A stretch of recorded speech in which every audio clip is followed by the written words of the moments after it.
and welcome to Illuminated Page. Tonight, I am Rue. I'm Rue every night. But tonight I am here once again with my lovely table. I'm going to introduce them real fast. I guess I could tell you other things. I have this whole script and I always just skip like 3 lines. I don't know why. But yeah, we're going to be doing the horror on the Orient Express yet again. We're on episode 4. Thank you so much for joining us. Tonight, my players are, as per usual, Alla. Tell Hello. us a little bit about your character. I'm Alla, and I am playing Emily Bront, who is a veteran of the Great War and a governess for the Rinaldi Stott family.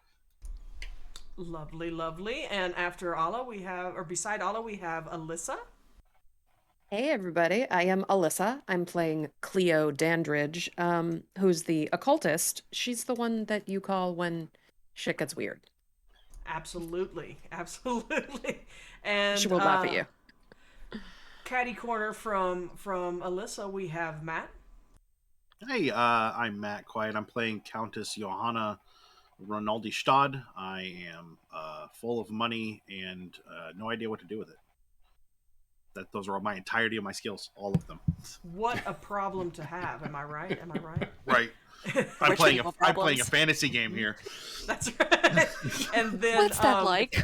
Yeah, what is that like? Next to Matt, we have Shawn. I'm playing Kelsey Haskins. He's the specialist of the group. Specialist. There's not specialist. I am the specialist. I am a locksmith, though. There you go. I was like, oh, we're changing your title, it seems. No, I'm trying to figure out how to define him more than, because he is definitely more than just a simple locksmith.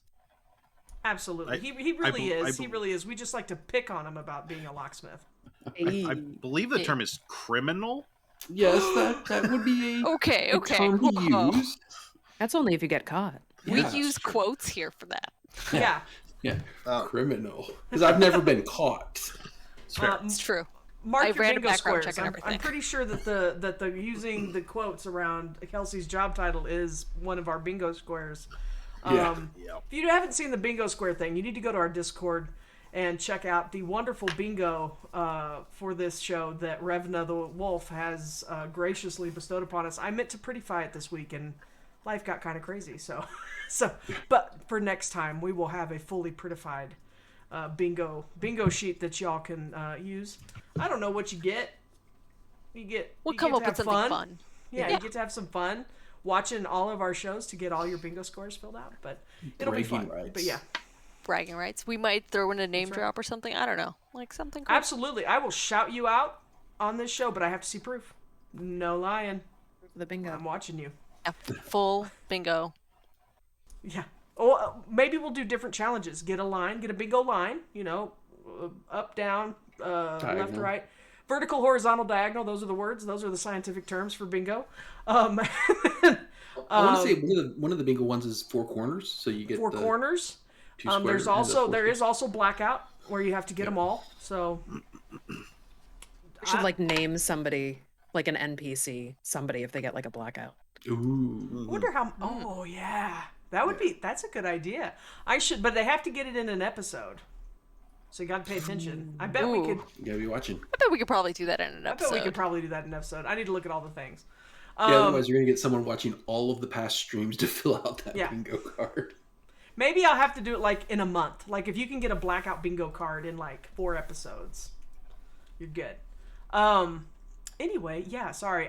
I loved bingo daubers when I was a kid, and my brain is could I get custom bingo daubers with the Rook and Rasp or Illuminated Page logo on them?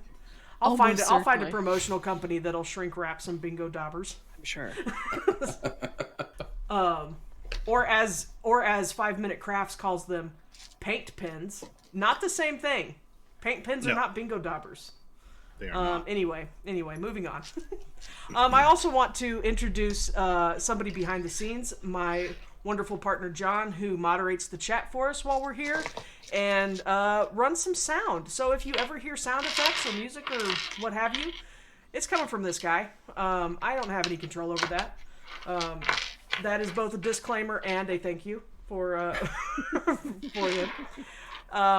But yeah, so Illuminated page. We play Call of Cthulhu 7th edition here, but in addition to that, we also play with the Pulp Cthulhu variants. We really like Pulp Cthulhu. It is a much more survivable game. Yeah. Makes our players a little more heroic.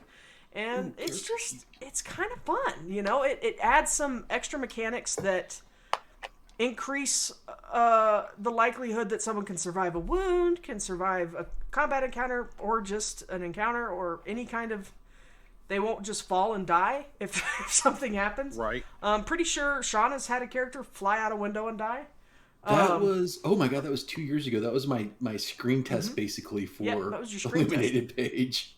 But yeah, so we're playing Pulp Cthulhu, and at the break we have one more copy, a PDF copy of Pulp Cthulhu that we're giving out thanks to Chaosium.inc. They do not sponsor Chaosium.inc. Chaosium Inc. They do not sponsor this stream, but they have been very gracious and gave us 3 coupon codes so you can get that free PDF for that rules variant if it sounds like something you would like to also play and you don't already have it. If you're in the States, Chaosium's actually doing their first convention in April in just outside of Detroit in Ann Arbor. I'll be there. Well, now I'm definitely going. Nice. Rob and I are actually going to be there, so maybe we can socially distance and meet up. That'll be awesome. If you're going to be there, is anybody going to Chupacabra Con? Any of you here thinking about going? I don't need my sheep to have their blood sucked out. Chupacabra, that's in what, San Antonio? That's in San Antonio.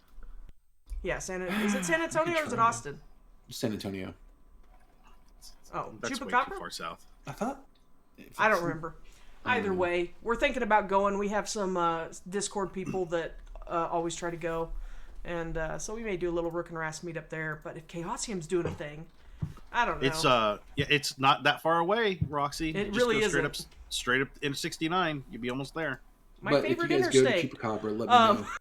And then you could go through Hell, Michigan, and I mean that's it. You get to go to Hell. Nice. Have you ever Check been that to off your personal Humansville? bingo. Yeah. Missouri has a Humansville. Everybody there is perfectly normal. Don't ask questions. I've only been through Surprise, Arizona. Speaking of odd rules, should we do our luck rolls for the session? I have it written down. I just hadn't gotten there yet. You jumped Sorry. the gun. I didn't want us to forget. You skipped my whole thanks for tuning in and my outlook for the week. Gosh, sorry. Go ahead and take I forget every time. Go ahead and take your luck advances. Roll a d6. Roll that beautiful d6 footage and give yourself some luck points if you are not maxed out. If it makes you feel better, I rolled 2 ones. I got a 1. Yeah. Nice. Snake eyes, baby. Cleo's gonna carry it. She's got 100 luck. So. I do. What's it like to be at the cap? Yeah, I've got to get in that frame of mind. It's like I know I'm gonna lose it all. I've got to get in How that I frame feel of about mind it. of spending luck, because in the regular rule set, you never get it back. Yeah. Rarely. Or very rarely. Yeah, very rarely. Yeah. But absolutely spend it. And I really meant to get a list of luck spins to show chat what some of the things you guys can do with luck are. But if you win that PDF of Pulp Cthulhu, you would have that whole list all for yourself. You can find that out and then find out how much luck maybe a cast member needs to get to spend and fix something. I think you can get sanity points back. You get all kinds of crap back. Anyway, You can block sanity loss. Yeah, it's really good. So I wanted to thank you for tuning in and just give you a quick rundown of what we have coming up this week before we hop back into our adventure. And so tomorrow night we have the Voyages of at 7 p.m. Pacific or Eastern, 4 p.m. Pacific. Tomorrow night, what? I'm just laughing because I knew as soon as we started putting Pacific on there, it was only a matter of time before we started messing them up. Yeah, 7 p.m. Eastern and 4 p.m. Pacific.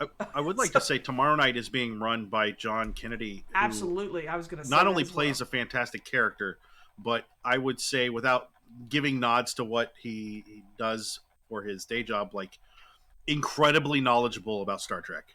Very, very knowledgeable. So.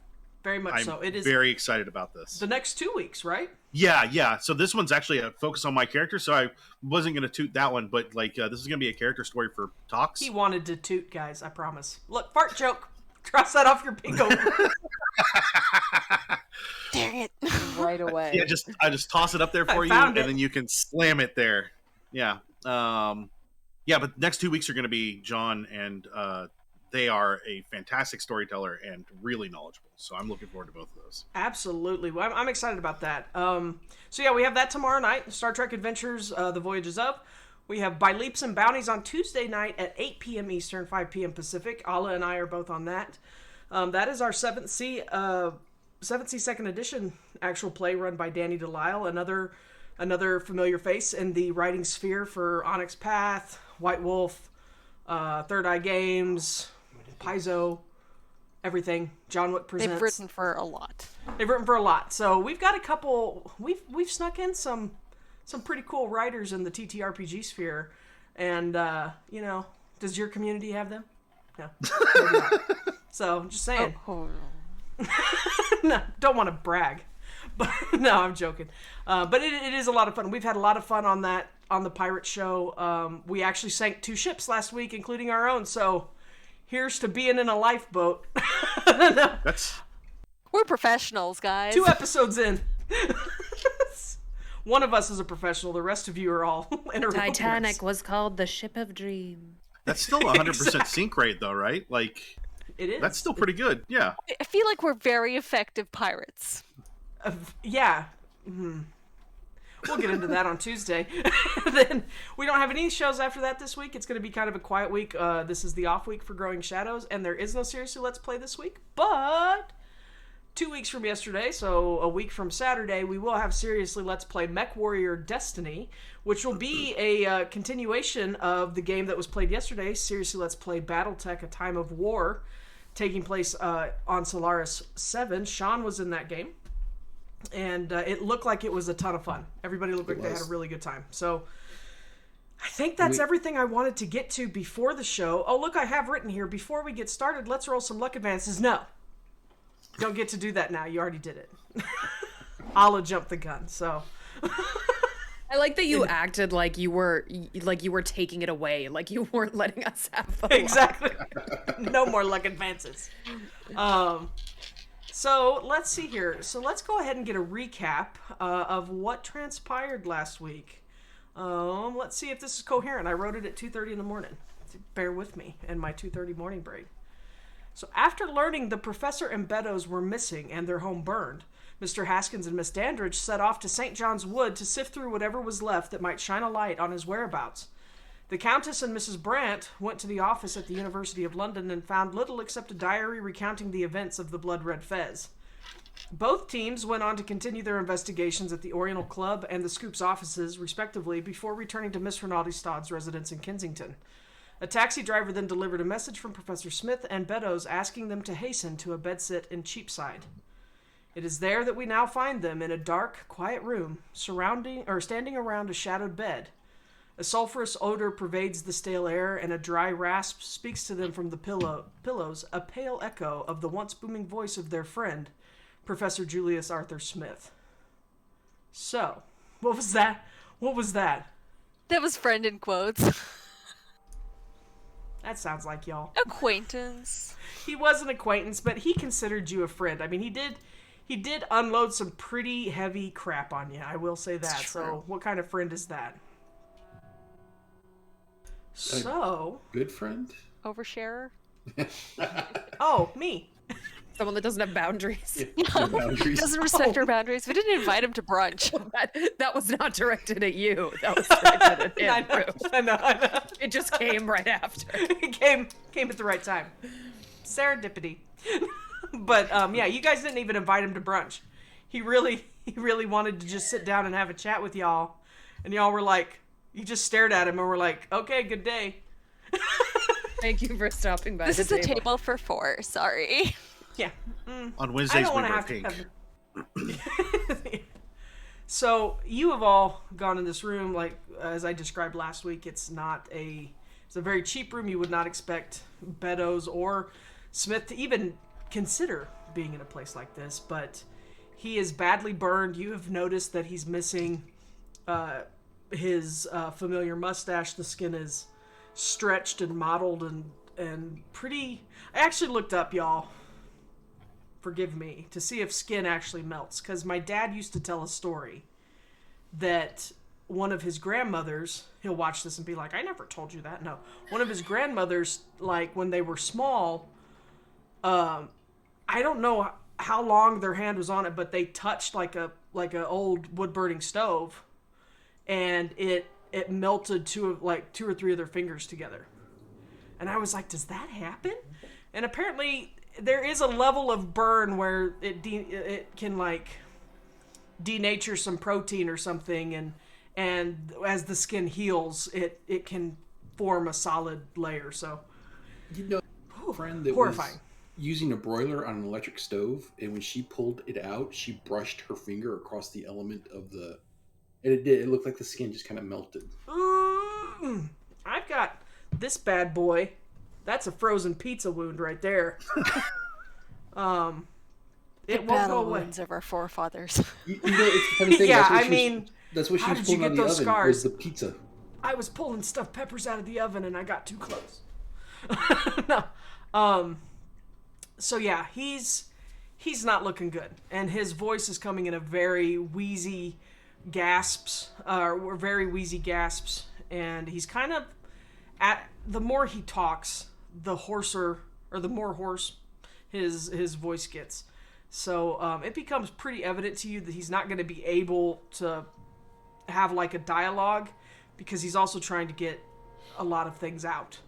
So he basically he sits up and Beddoes tries to get him to stay down, and he eventually assents to laying back down, but and Beddoes offers tea, asks him if he wants tea, and he doesn't want anything. He's like, okay, thank you for coming as fast as you've come. I cannot talk long. Trying to find you. I'm sorry? I was gonna say, we were trying to find you. Of course we're gonna come. Well, you all just said you weren't my friends. No, I'm joking. Not out loud. Meta. I will try to tell you everything I can, but I don't know how long I have. And you can tell he's in a lot of pain. He says, for years now, I've been on the trail of an artifact. It is called the Sedefkash Simulacrum. I can spell that for you if you need it. Okay. Sedefkash is Sedefkar. Sorry, one more time. S-E-D as in dog. E-F-K-A-R.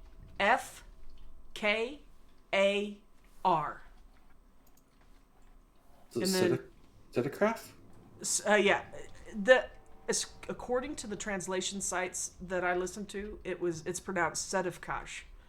Sedefkash, okay. And then simulacrum. I have no idea how to pronounce that word. It was simulacrum or lacrum in one of the things I listened to.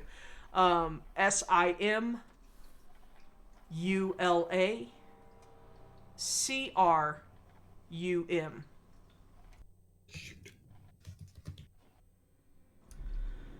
It is a very difficult item to find. It is a statue, and it has unimaginable magical power. Look at that. Is that Miss Brandt going, yeah, whatever? Is it illusions of a man nearing death? Could be, yeah. Do you have notes on the artifact? They were in my home. Exactly. That's why let me tell you. Don't ask questions later. Like I'm fucking dying here. I give you everything I have. Maybe we should get him to a hospital, one that is more secure. And Beddoes tells you I've been trying to get him to go to the hospital, but he won't. So he can't turn this all away. He fears that those that burn the home are watching the hospitals. Let me tell you what I know. I can give you, I'm not an old fool. I do remember many of the things that I have researched. Give me a moment. And he's the lights are out, so you really can't see his face, but you can imagine he's getting red. He sounds like he's straining with the effort to try to talk to you. He says, it was taken, the statue, the simulacrum. It was taken apart at the end of the 18th century, and it was scattered across Europe. I have been trying to locate the pieces. I plan to retrieve them and destroy them. I don't wish to use this device. I want to destroy it. When I gave my lecture, I intended to attract those that might help me in the search for these types of magical items, things that can be used. The difference is this is a dangerous artifact and it cannot remain. Soon after the lecture, my enemies clearly found me. Last night, we were attacked in my home, by Turkish madmen. I believe that they also are seeking the simulacrum. The coincidence is too great. They do not, I fear, wish to destroy it, however, but use it. They tried to burn us alive, but Beddoes, and at this he looks over at his faithful manservant and says, my dear Beddoes managed to get us both out of the home. And at this, Beddoes tries to calm down, drink some water, drink something, your voice. And he kind of shoves him away. My notes were destroyed in the fire unless they were taken by the attackers before they burned the house. But they must not be allowed to recover the statue. I cannot impress upon you what kind of fate this world faces should they get the statue before you do. Please collect it before they can reach it. This is what I remember of where the parts of the statue are. Right? And he looks around and sees that some of you are taking notes, and he's like, good. You'll have to take this down. And Beddoes also is writing things down. Paris was where the statue was dismembered. Once it was owned by a noble, Comte Fenelic. If you need me to spell these, I can. Or, like I said, I didn't say this, but there will be a handout of what Beddoes writes down. Okay? So, if any of these names go by too fast, you will have it in print. It was owned by a noble Comte Fenelic, but he lost it just prior to the French Revolution. I warrant some part of it is probably still in France. Napoleon's soldiers carried a piece into Venice when they invaded that city. Another fragment made its way to Trieste at the same time. I don't know what became of it, but I have worked and know of someone by the name of Johann Winkelmann at a museum there. He would probably be a good source to speak with. There may be a piece in the kingdom of Serbs, Croats, and Slovenes. Or is it Slovenes? Slovenes. I don't know how to pronounce things. Start at the National Museum of Belgrade. Dr. Milovan Todorovic is the curator. Again, you could find someone else to talk to, but these are men that I have sent requests to in the past. One part was lost near Sofia during the Bulgarian War in 1875. At that time, things of value were hidden from the invaders, so it's likely buried somewhere again. And he coughs, and his voice continues to grow weaker and weaker. The final piece was in circulation in Paris just after the Great War, but was sold to someone from Milan. I don't know who. Please find the pieces and destroy the statue. The only sure way is to take it back to its original home. Items of magical power have restrictions on where they're weak. The only way to take it back is to Constantinople, to where it originated, in a place known as the Shunned Mosque. A ritual which will destroy it completely is included in a set of documents known as the Sedefkash Scrolls. I have been unable to consult these scrolls. They seem to also be scattered. There is less discussion of them than there is of the statue.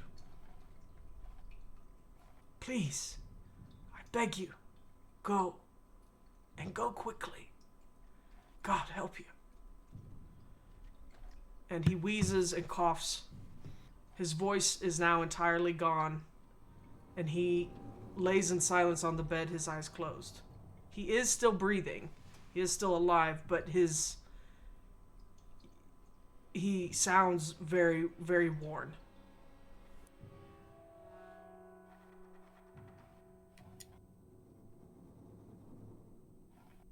So it's really dark in there, right? Yeah, real dark. So if she asked him something and he could like nod or shake his head, would I even be able to see? Probably not. I mean, there was just a shaft of light filtering in that was kind of over the bed from a window in the room. But you can try to talk to him, but his eyes are closed and he may be asleep. Okay. Now, Beddoes puts the water on the nightstand and pulls the covers up over his friend, and his eyes are downcast when he turns to face you, and he kind of walks over to a cupboard and he motions for you four to follow him, and he opens a cupboard and extracts a valise. He shows you the contents, and within are 200 new Bank of England £5 notes. Wow. 1,000 pounds sterling. He then hands over the case with the money in it, and also the notes that he took of what Smith said. He wanted you to... He wants to fund this expedition to get this statue. He doesn't speak much of his research to me, but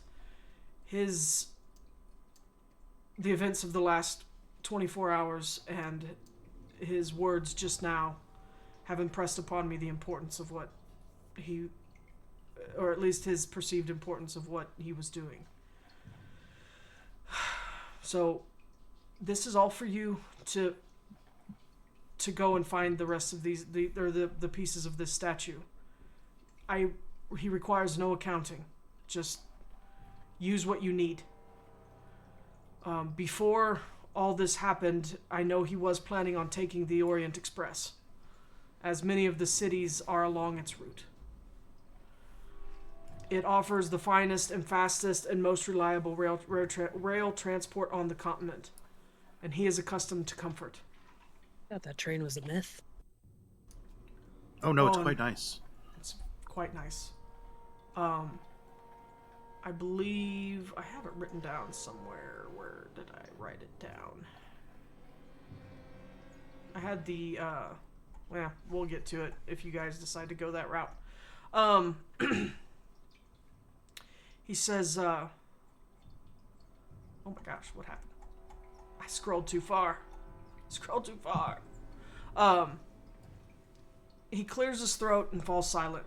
But he'll answer questions as best as he can, but he's quite upfront. And when he said he didn't talk about his research with me very much,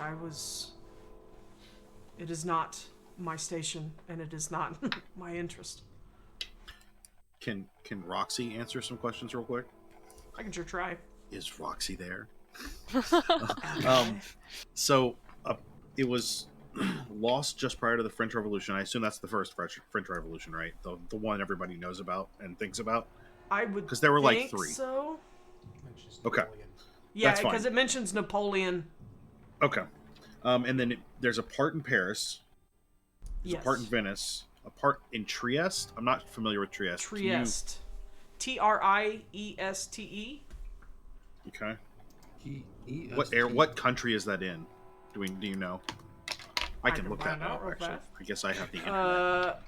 It's a maritime gateway. It's a deep water port, a maritime gateway for northern Italy, Germany, Austria, and so you should know it's in Italy. But Yeah, no. Matt does not know. My we've character got- would very likely know. 3 parts then understand. that are in Italy? huh? Oh, it's like northeast Italy, almost in like Slovenia. Right. Granted, Okay. It's been a while since I've looked at European geography, but Venice, Trieste, and Milan are all in Italy, correct? Yes. Cool. And then there's a part in Belgrade. Or There at least may we be, should start there, Yeah. right? Yeah. That's there- that's the next like place that we know about, and near Sofia, which I spelled wrong because I forgot it's the other spelling, which I is in just spelled it. Bulgaria, which will still take us to Constantinople. So that literally the train will take us. everywhere you need to go. I mean it's literally That's the route, convenient. isn't it? What a plot device. Just gonna say, it sounds like we might want to have a conversation with the conductor because this is a little shady. A little sus. Convenient. Guys, I have been trying to source a conductor's outfit for this freaking show because I want to be like the evil conductor on the Illuminated page, and we're just riding down the rails, but Just get a hasn't conductor been hat. hasn't come to fruition yet. So What you need is the conductor hat and a little hole puncher.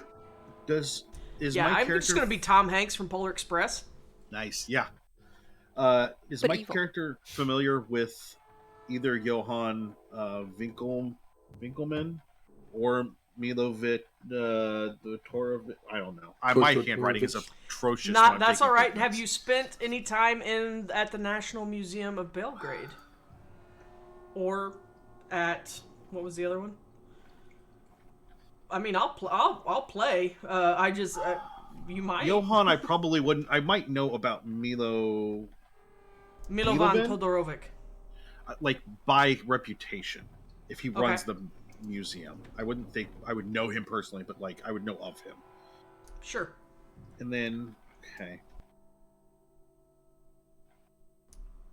And then I'm we were seeing if given I can 200. drop this. Okay, I have the note page I can drop to you guys if Perfect. you want to look at it. And then we were it'll be given in your 200 5-pound notes Mm-hmm. and Yes. 1,000 pound sterling, Yes. which is just $1,000 bills, correct? Essentially. I think pounds sterling are. Pound sterling are the base British. Yeah. Okay. Um. So he gave us a box full of 5s and 1s. It told us to like go on an adventure. Look, Oh, I'm not Run along, saying children. $2,000. Emily would look at Johanna and be like, "Are we seriously doing this right? Taking a dying man's money?" But that's basically what she's doing. I'm just gonna look With at a the joke money. I misread. Okay. You get 1,000 pounds sterling total. 500 Oh, Okay. 200 5-pound notes is 1,000 pounds sterling. So that you was get me. 1,000. Okay. That was me reading it as a Gotcha. list and not as an explanation. It's like I could figure that out. Thanks. I'll look at the money I can and then do I'll that very complicated math. I'll look at the Yeah, money right. and then I'll look kind of at not Keed. What's his name? Crap. Kelsey. Kelsey. That you know what? Quit playing so many Haskins. It's not my fault. Look at Kelsey and Cleo, and then look down at the money. And is that a lot? I mean, Is that going to fund our trip? I mean, I'm mean, more used to. so I'm more the- used to U.S. cash, but I would assume so.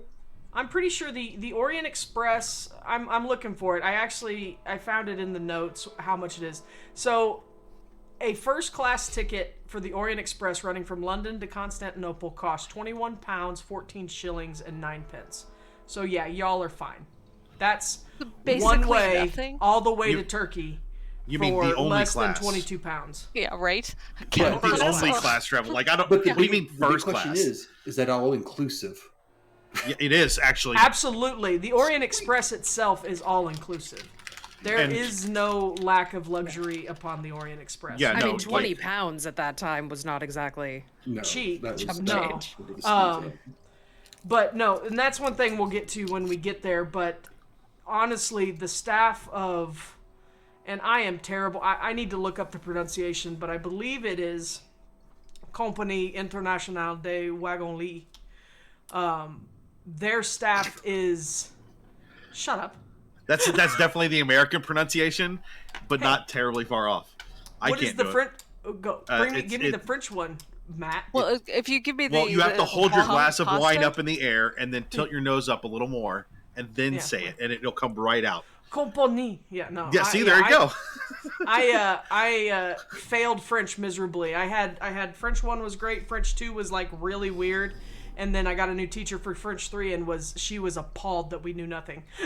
So yeah, my French is bad. But anyway, the company that runs the Orient Express, they expect their staff to almost like preemptively like predict your needs before you ask them.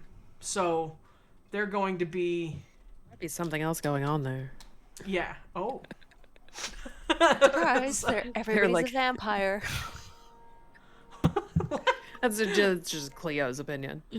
Yeah, well, She's like, I don't like this. This is I weird. don't like this. Get out of my freaking room. But we are not seriously expecting to take a dying man's money, are we? Well, I mean, he Beddoes uses to have it. insists. He's like, no, he wanted you to fund this, so just let You him. should probably use this for medical and or funerary expenses. And Beddoes is like, the fact that you think that this is all he has is quite insulting. I mean, I don't know. I don't have much. Yeah, well, It's a lot to me. he says this specifically to Miss Brandt. I'm used to And the dealing with a Countess. lot more zeros. Cleo's like, that's more than I've ever seen in my life. Yeah. Well, just a second. What, John? What won't it let you type?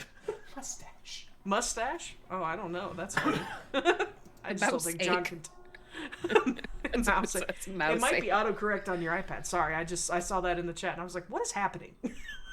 What is going on, chat? Okay, so trying to see where was I? If Hey you guys, we wanted- offended someone. Oh, we yes, did yes. offend So someone. if you would like to roll to see if you want to get a read off Beddoes, that's fine. Again, he can't answer if you would like to quiz him on a little bit. He'll give you what he can. Beddoes, did he ever refer to the shunned mosque as the Red Mosque? I have not known of it by any other name but the Shunned Mosque.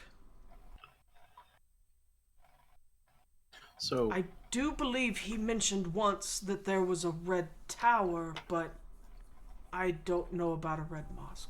It's got to be the same thing.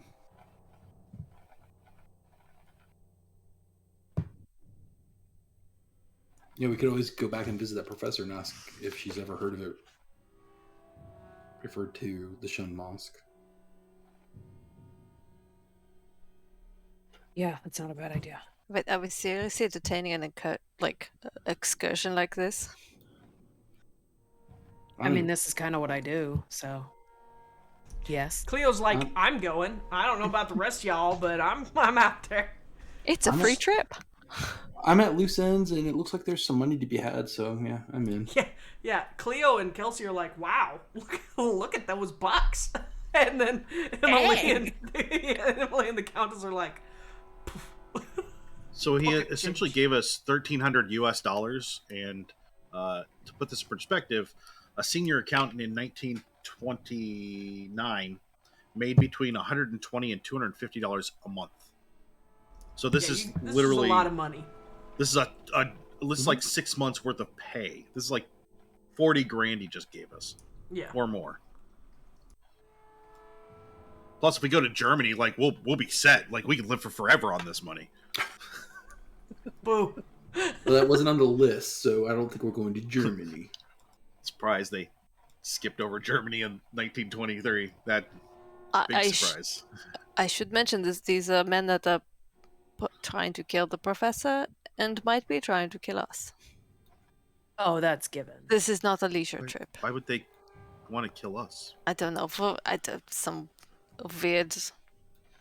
Well, they saw us talking to him more than once. They saw me in a supernatural bookshop, and you, Countess, with him. Well, remember. Wait, was he there with us, or he just sent us there? Oops. No, I don't believe the He wasn't professor with was us. there. He has wasn't. everyone's That's my contact bad. information. You're talking about they have his notes. the Turkish guy, right? I thought he was leaving the bookstore when you guys were. Well, and remember, there was that was there. that article in the paper where he is apparently dead 3 times, or someone if not looking more. like the person. And He's going by more that strong name. resemblance. You did not ever get a name for the man that you saw, Mm-hmm. but somebody bore strong resemblance. Died Look, we 3 don't have to times. go around attacking everybody, but I would consider that probably at this point that we should treat it as though they could be after us, as opposed to not doing that, which could leave us vulnerable. Is there a window that's like curtained right now, Roxy, in Yes. this room? I'm going to go take a peek out and look down into the street. Okay, go ahead and give me a spot hidden. Mr. Beddoes, Yes. does this story tie into the Brotherhood or the Brothers of the Skin at all? I know Julius has mentioned many times his run-in with the brothers, but it was before I was employed by him. He never would speak of it much, but perhaps it had something to do with this artifact. I do not know. So I'm going to roll, or I'm going to spend 4 luck to get a regular success on my spot hidden. Okay. You see maybe some people skulking around, but they look like street urchins. They look like locals that are just sitting around down in the alleyway. They're not... Nobody, like, when you looked at, nobody ever is looks back up at you or anything. You don't see anything that looks Well, outright I didn't throw suspicious. open. I didn't throw open the curtain. I mean, it's You're very just peeking, covertly, yeah. Sure, but you don't see anybody that might be... If you had just gone... Beddoes might have, walloped you, Yeah. Let the professor speak. And I would not blame him. No. But, Okay. You suspect if somebody were watching the place that you might see more eyes drifting up to perhaps the window or to the building. And these just look like, maybe some kids playing jacks and an old drunk Okay. drinking on a stoop, Do you have any other questions for Beddoes regarding the notes, regarding the attack, regarding the professor? So what are your plans, Beddoes? Are you just going to stay here until he gets better? I mean, he really needs to be in a hospital. No, I fully intend to take him to the hospital, whether he likes it or not. He did insist on coming here first to speak with you, and he is afraid that people are watching the hospital, but I'm going to get him some help. I'm not... Pardon me if I don't tell you where, but I am going to take him somewhere there's a hospital for veterans in the country that has a special burn ward, and I will take him there with an assumed name. But he insisted we meet with you first. I hope it was worth it.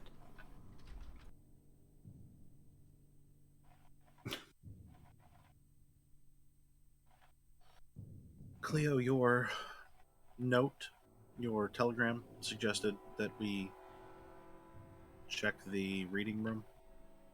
Yes. Or Suggested potentially. I do not neglect my reading.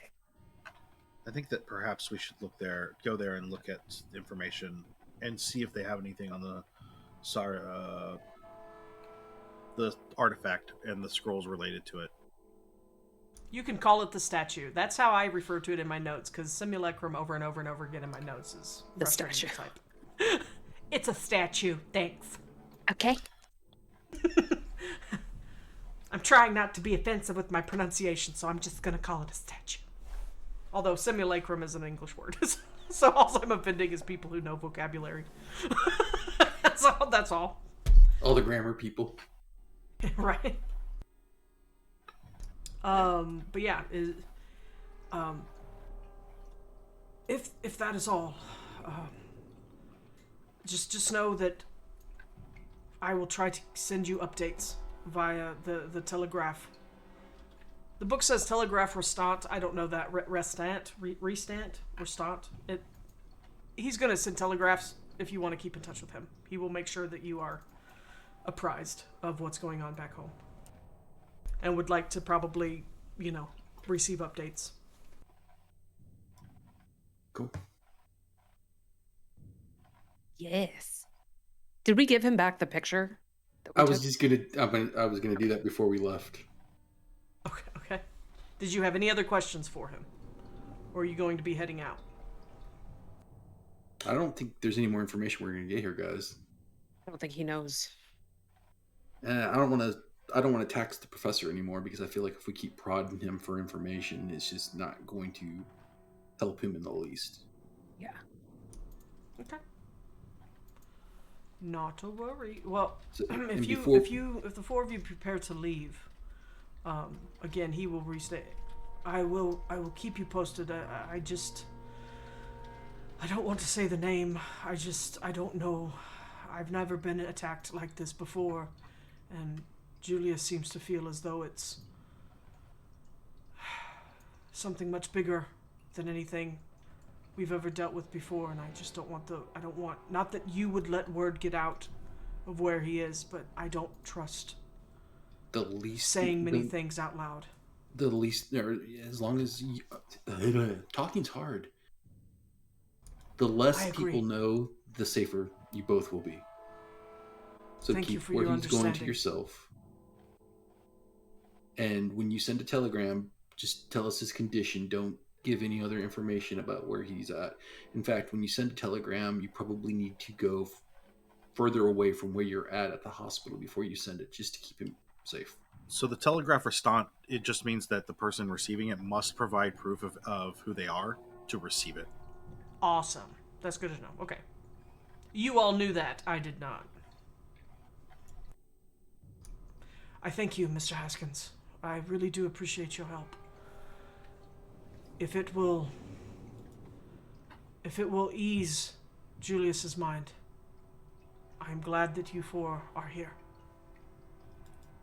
Please go with haste. And before we leave, we're gonna hit the door. I'm gonna turn back, reach into my pocket, and be like, Meadows, and beckon him, tell him to come here. I was like, hand him the pictures. Like, we were at the house. I'm sorry, this is all we were able to recover. And I hand him the picture of him and Julius. He reaches out, and his mouth opens a little bit slack-jawed, a little surprised. And you think in the dim light coming in from behind you through the door, thank you. This means a lot to me. I thank you. And you think he's got maybe a tear in his eye, and he smooths out the picture in his hands. I mean, if you have other property, I'm sure you have other pictures, but this one seemed to have been in a special location, so I figured you'd want it. Thank you. Godspeed. And he slips back inside the door and shuts the door. And it is evening. It is after dark by this point. Any light that was coming in to shine on his face for you to see the tear in his eye was from a gas lamp. We left the cab waiting for us, Yeah, we? it's a block It's away. around the corner, yeah. So, do you return to, it is late. There's probably not a lot else for y'all to do, but whatever you want to do. I have a suggestion. I don't know how you all will feel about it, but there is that shop that is owned by. I'm going to the wrong game. I can't remember the name. The Moppet? Yes, the Crescent Treasury. Yeah, the Crescent Treasure. I understand it's after hours, but we may be able to get a better idea of what's going on there if we go there and visit there now. I mean, you're not more than wrong. welcome to. I mean, it depends on how the Countess and Miss Brandt feels about maybe an unauthorized visit, but it's definitely within our wheelhouse to get into the building. What do you mean unauthorized? I'm saying that we won't be invited in and that I will apply my skills to get us into the shop. Breaking and entering. Yeah, that's but it. Why? Because we can find the things that he wants hidden without them there. It's also an excellent way to get us arrested. Yeah, Well, I can go in on my own. That's not a problem. I would suggest that, yes. We can wait around the corner. Well, part of So me as not to feels like incriminate us. so. Part of me feels like Johanna knows that she's not supposed to go in, so now she wants to. It's exciting. That seems like a very Johanna thing. I mean, we can go and visit during normal business hours, but I feel like if they get wind that we're snooping around, that they maybe hide specific information or destroy it before we get a chance to see it. I'm So sorry, if we Mr. go Haskins. You said that these skills come from your job? Well, yeah. I mean, if you're going to be a locksmith, you have to know how to disable the locks, because you wouldn't believe the amount of rich people that either forget a combination or lose a key. Do you break into a lot of places, Mr. Haskins? If one of our clients seems to have misplaced their keys or forgotten the combination that we set up, yeah. Do you break into places without an Oh, authorized request? Oh no, that would be completely unethical for our business. Can we check that on Yeah, I was on gonna his say, live? Absolutely. Let's have some opposed rolls here. So, anybody who's interested, go ahead and give me that psychology. I will allow you to use psychoanalysis. Theo. Can I roll charm? You can. What? Charm, fast talk, persuade, deception. Oh, deception's not on there. Yeah, charm, fast talk, persuade. Whatever you think. I got an is best. extreme success. Oof. Hard success here. But I could make it an extreme with some luck. You actually can't spend luck on opposed checks. Oh, well, good to know. Yeah. Oh, good to know. I rolled a 15. That is my extreme success. Okay. So, I mean, you have your suspicions, but he's not giving anything away.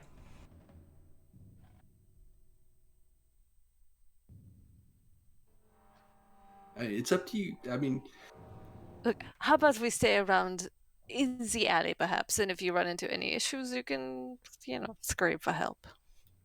I would prefer not to scream. That tends to draw a little more attention that we would probably not want to have. In the army, we use the whistles. I could do that. I could whistle. Perfect. Would it not be better for more eyes to be in there looking? I would say yes. I mean, I'm not exactly sure what mystical or arcane clues that we would look for, but I'm more looking for travel documents. I mean, Cleo, you're more than welcome to tag along. Yeah, look over at Cleo and just kind of raise an eyebrow, like. Fine, we can send the Americans in.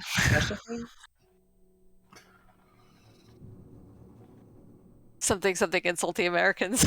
Yeah. Of course. Mark that off on your bingo. I mean, they're already all Leo's like, criminals, honestly, right? you can just say it in English at this point. Yeah. Yeah. Cleo and Kelsey are picking up on the German insults being hurled at them quietly. It's like, I've cracked your genius code. We're not even remotely subtle about it. We're just exactly. I mean, you two keep watch. I assume, Miss Brandt, that's kind of in your experience, keeping your eyes open for things that are going to go wrong. That's an excellent idea. How does one keep watch? With your You eye. buy a box and you line them up side by side. Do you own the One for timepiece each day now? of the week. Leo takes out, she has like a pocket watch. She takes out her pocket watch and she's like this. Just I've kept- clicks it I thought open. she I've meant kept the this one since flask. I was 10. No. That too. Get drunk. So I guess we're gonna go. How did you put it? Yeah, breaking and entering. I mean, Let us not call it that for. it's literally what it is. Yeah. Yeah, Let but us let's call it that. That's what it is. Again, Okay, we're for feasible going deniability.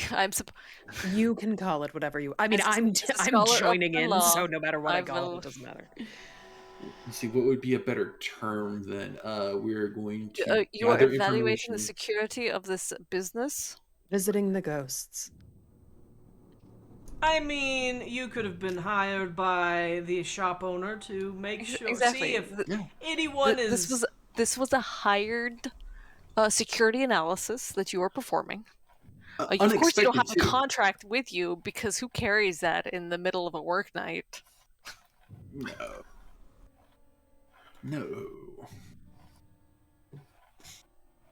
All right, let's go. All right. Let's take our cab. Now, the Countess and Miss Brandt are the ones who got the address from Mickey O'Malley or Mickey Mickelson at the scoop. Monahan. Mahoney. Mickey Monahan. Mickey Mahoney. There you go. Mickey Mahoney. And Yeah. again, we'll have our cab driver take us a block away and kind of wait There you there, go. and then we'll close the rest of the distance via alleys and Maybe try He's to like, find don't worry about it, mate. He's been running. Just try to let's find a pub that may be nearby or something that might be open to explain why we're being dropped off there. We'll If just he take doesn't- Are you asking him to wait while you go into a pub? No. Oh, that's Well, I not. mean- No, he'll drop us off. We'll go into the pub. We'll wait till the taxi leaves, and then Look, Cleo we'll just and get I in the will- taxi, open the valise, and say, take what you think is fair.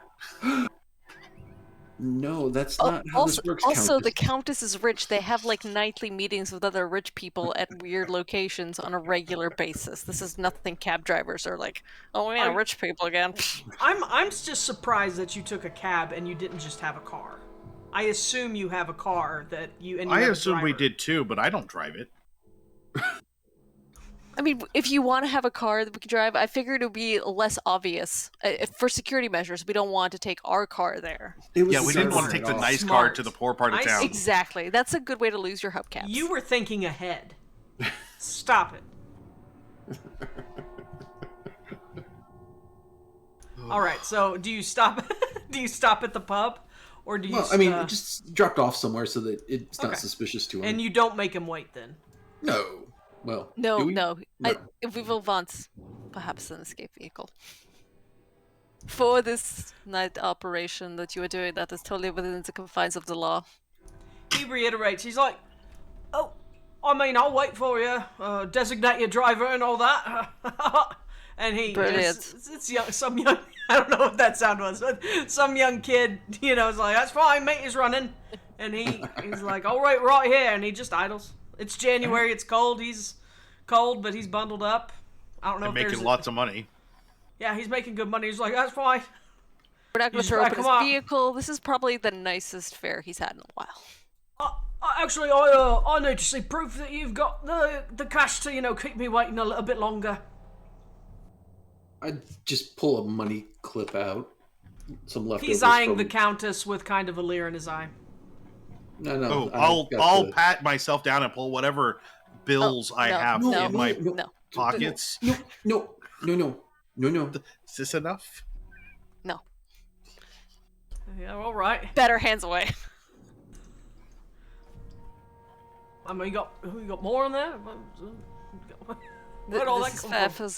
for the amount of I time. guess we'll find out if you're still here when we're ready to leave. Right. Right. Mm-hmm. Yep. Right. I'll be right here. Just so Kelsey knows, Miss Brandt has the valise, correct? Yes. I don't think any of us was like, here, let the Countess take care of it. Yeah, no, nobody was. I mean, isn't it in relatively large bills? So we probably don't want to carry around. a £5 valise? notes, yeah. Yeah, maybe we should. I just had the vision. I mean, it's not like an attaché, case or something that like give me $5 million and in a adventure movie. This is like a case with 200 5-pound notes. So, okay, here's some printing knowledge from my trade days. 200 sheets of paper is about 2 inches thick, like of normal printer paper. So, okay. So or a decent quality printer paper. So I mean, it's going to be. It's pocketable. It's a brick. Oh, okay. It's a brick just of bills, but it's not like. Oh, here, let me just. I've honestly never held a brick of bills in my life, so I know, me neither. I mean, I tried to make like a roll of like ones with a 20 wrapped around it, like they talked about in My Cousin Vinny when I was 10. But so I look rich, but like country hillbilly rich, I guess, with my roll of cash. Suburban gangster. You wish. In the summer of '02, I ran skee ball at county fair, and I actually made a lot of dollar bills where we would have giant stacks. And I didn't know they called that skee ball in this part of the country. Yeah. No, but you know that you have a giant stack, even if it's not seeable. You have a giant stack of money in your pocket the whole time. Yeah. There's no way not to. The summer of unless you have really full skirts. That was popular for middle-aged ladies at the time period. Well, if it makes you feel any better, Roxy, that's 20 years ago. I know. My 20-year high school reunion is this year. Ugh. So, yep, there I am. So, anyhow, so he waits for you. He sets it idling. He parks, hunkers down, pulls out a newspaper. Start walking towards the shop. All right. So, the address for the shop that you have is 3 Brophy Lane in Islington. Islington? It's the Crescent Treasure? The Crescent Treasury. It's across the street from a cobbler. They make pies there? Huh. Cobblers aren't pies. They are superior. Shh. No chats. Huh? They kind of are. I mean, they've got that sugar crumble on top a little bit. Yeah, that's. Yeah. Yeah, I said that just to be kind of a pill, but I do go for some crumble or some cobbler. But so yeah, there's a cobbler across the street. The shop is it's a brick building, 2-storied. As you approach it, there's really nobody around. All the other shops are also closed. Any lights on? No lights on. There is a small closed sign resting in the shop's door window. You can kind of look through the windows and stuff. Nobody's moving around. And not that you didn't know this, but generally, shops like this, the shopkeeper often lives above it. Or can. So... But it's still early enough in the night that if someone was there, they might be upstairs with the lights on. It's not necessarily so late that they'd be in bed yet, or no? Or am I misreading the time? Oh, no, we're talking... you made it to the bed... You guys reconvened at 5. The note came sometime around 5:30, 6, because dinner was prepared and you all were sitting down to eat. You spent maybe an hour with the professor. So I'm going to say with travel time, I'm going to say we're getting close to 8, maybe? Cool. So 8 a little after. So it's dark. I've never been to England in January, but I have a feeling just because when I was there in the summer... I don't know. I actually don't know. I was going to say shorter days, and when I was there in the summer, the sun never set. It felt like it was up all the time. But the opposite is true, so maybe it feels like the sun's never out. I don't know. We do have somebody who lives in England in the chat. Maybe they can tell us, but I would say right now it's dark. Alleyway at all? Is there an alley? Sure, yeah.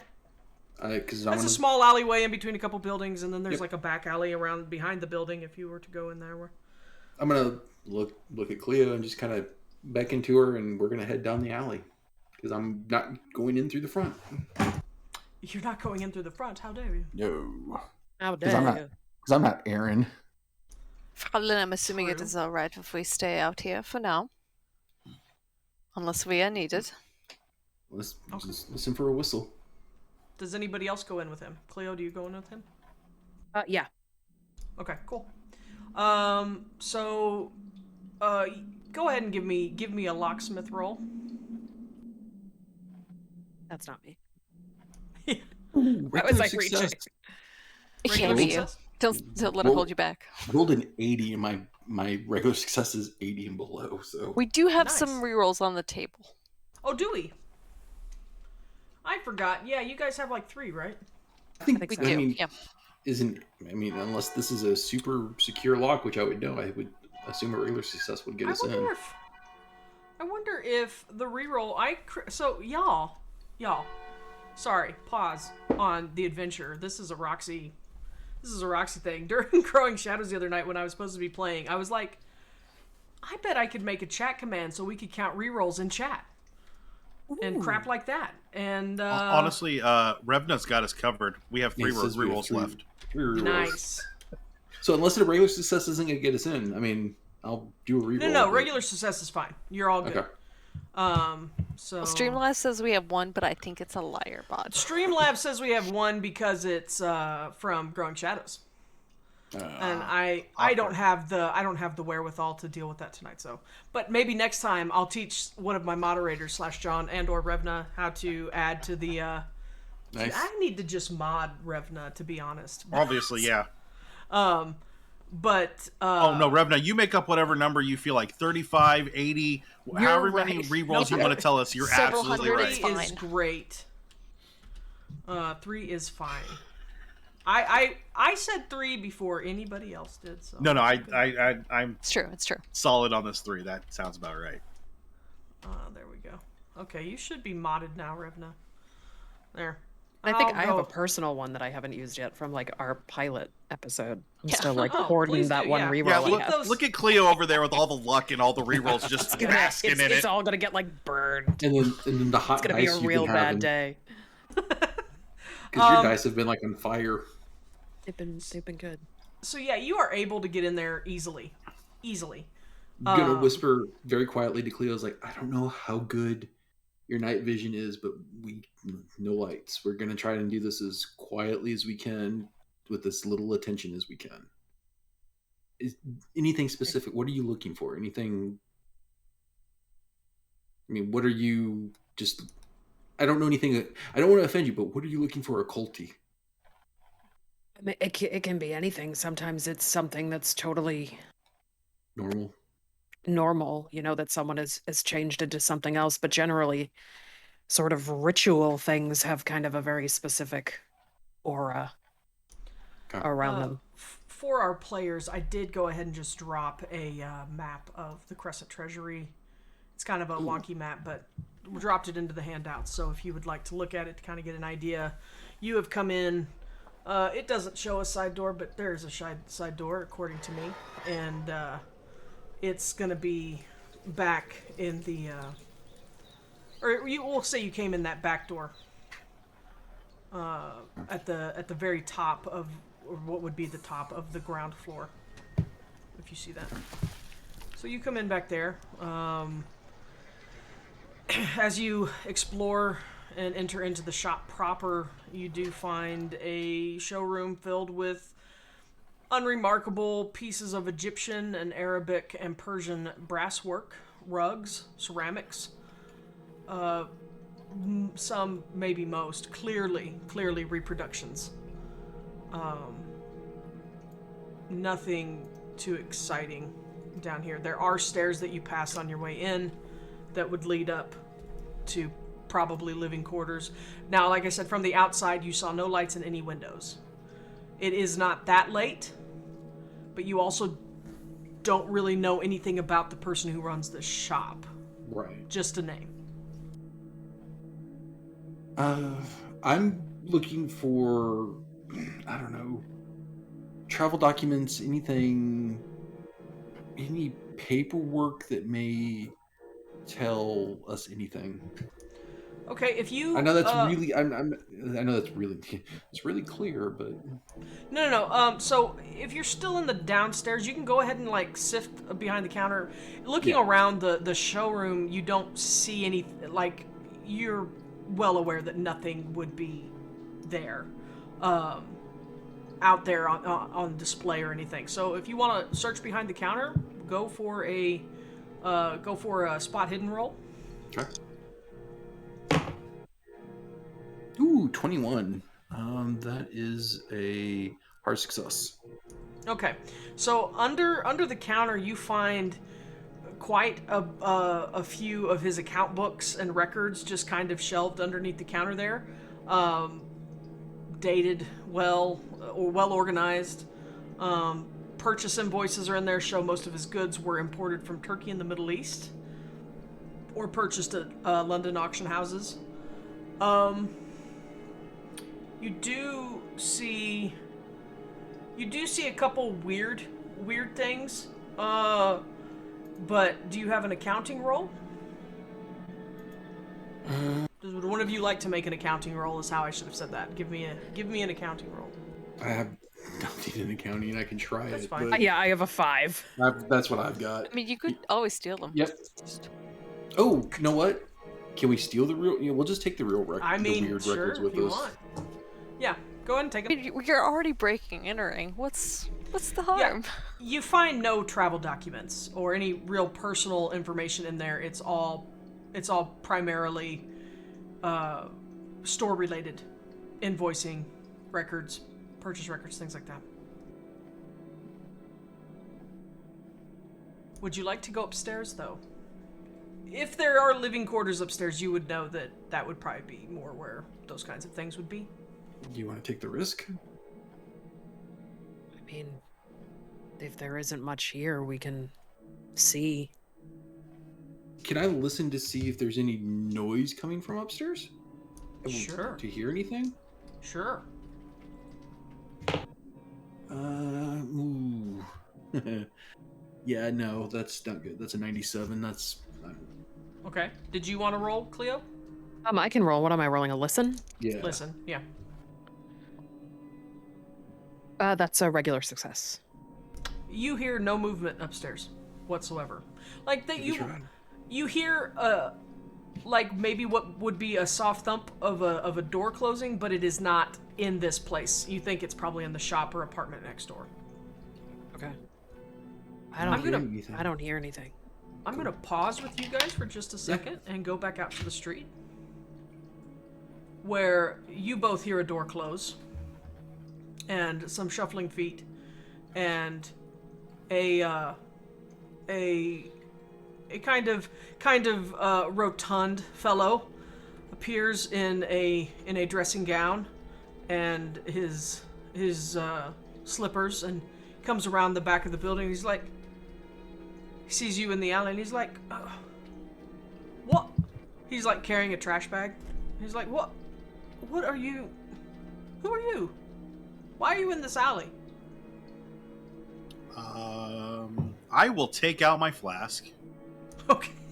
unscrew the top, and then stumble towards him and say, would you like a nip as well? Oh, he takes a whiff of whatever you're offering and he's like, I've got better at home. And then You usually don't find Unlikely. people huddled outside this alley, huh? I'll be drunk, touchy, just nothing inappropriate, but just like hand on the arm kind of stuff that would be inappropriate at the time for a woman, but also like not when you're drunk. Sure. He allows it, but he is like, don't let Marjorie see you. And he's like, excuse me, and he kind of passes by and he sets the trash in some bins out in front of the building. And he's like, the pub's way down there. You're very lost. I think I'm looking for the old man. We'll be quite fine. And I'll like get distracted by something drunkenly. And Emily just playing sort of the kind of the maid that's just trying to be like, Madam, excuse me. Terribly sorry. Playing that, which she just does all the time. Yeah. Oh, all right. Well, be safe. It's bloody cold out here. I mean, clearly you've got something to warm up with, but if you're looking, the shop's been closed. Usually he's open late on Saturdays, but shop's been closed for several days. For several days? Yeah. What yeah. shop? Huh? What shop? Madam, we should really go home. Yeah, maybe you should. I mean, you were leaning against the front of this shop here. I didn't know if you were looking. Oh, we're like sometimes in an alley. Sometimes he has like he's got guys that come in, like he'll usually have like a night and they just smoke, play cards. I didn't know if you were looking for him. This is the first Saturday in a long time he hadn't been open. In fact, I don't remember the last time the shop wasn't open, to be quite honest. But he kind of pulls his robe closed a little bit more, and he's like, I'll be seeing you then. Good night. Good night. And he shuffles back down the alley, and eventually you hear a door shut, and you actually, now that you're paying attention, you hear, and on the inside, Kelsey and Cleo, you hear also footsteps ascending, but you can definitely tell that it's in another part of the whole building. We'll go back to Kelsey and Cleo do you proceed upstairs? Is the door at the top of the stairs closed? Nope. In fact, there is no door at the top of the stairs. It's just you walk in. Okay. And you're up. You go upstairs. You turn. There's an immediate 90-degree turn to a small hallway that leads into the living room. There is. It's a very open floor plan. You see an office beyond the living room. There is a wall there with a doorway, and then there's also there's two doors behind you in the living room. So, where would you like to go? I don't think it's quiet. You don't hear anything. The doors that you see are open a little bit. Give me another listen check.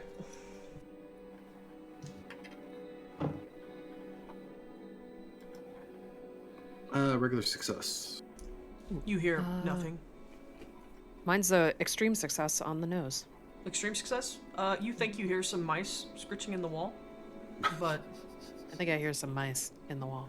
It doesn't surprise me. I mean, I'm not surprised there's not more rats. Or rats. Thousands of them. Does it look... I don't even know if this would be a thing. Does it look like, someone's been around here doing stuff, daily through, or does it look like dust has settled and no one's been up here for a little bit? Looking around, it definitely looks. Do you have flashlights up here? Where are you keeping everything? I think I carry one. I mean, from what you can see in the dim, it looks lived in, but it also looks like someone who doesn't really, of quiet habits, perhaps. Nothing too rowdy or raucous happens here. It's orderly. If you'd read the notes in the scoop, and some of the things that the Countess and Emily brought back regarding the police's notes about the place, they really found nothing there when they came to investigate after the 3 murders the previous night. You do notice that there aren't any books that you can see. Let me just ask, do you go into the bedrooms? Do you go into any of the rooms? Or do you stay in the open main area? Let's go into if he's got something hidden in here personal, it would be in the bedroom. So Let's Sure. go toss the bedroom. That's okay. Again, you are met. All of the rooms seem like they're well kept.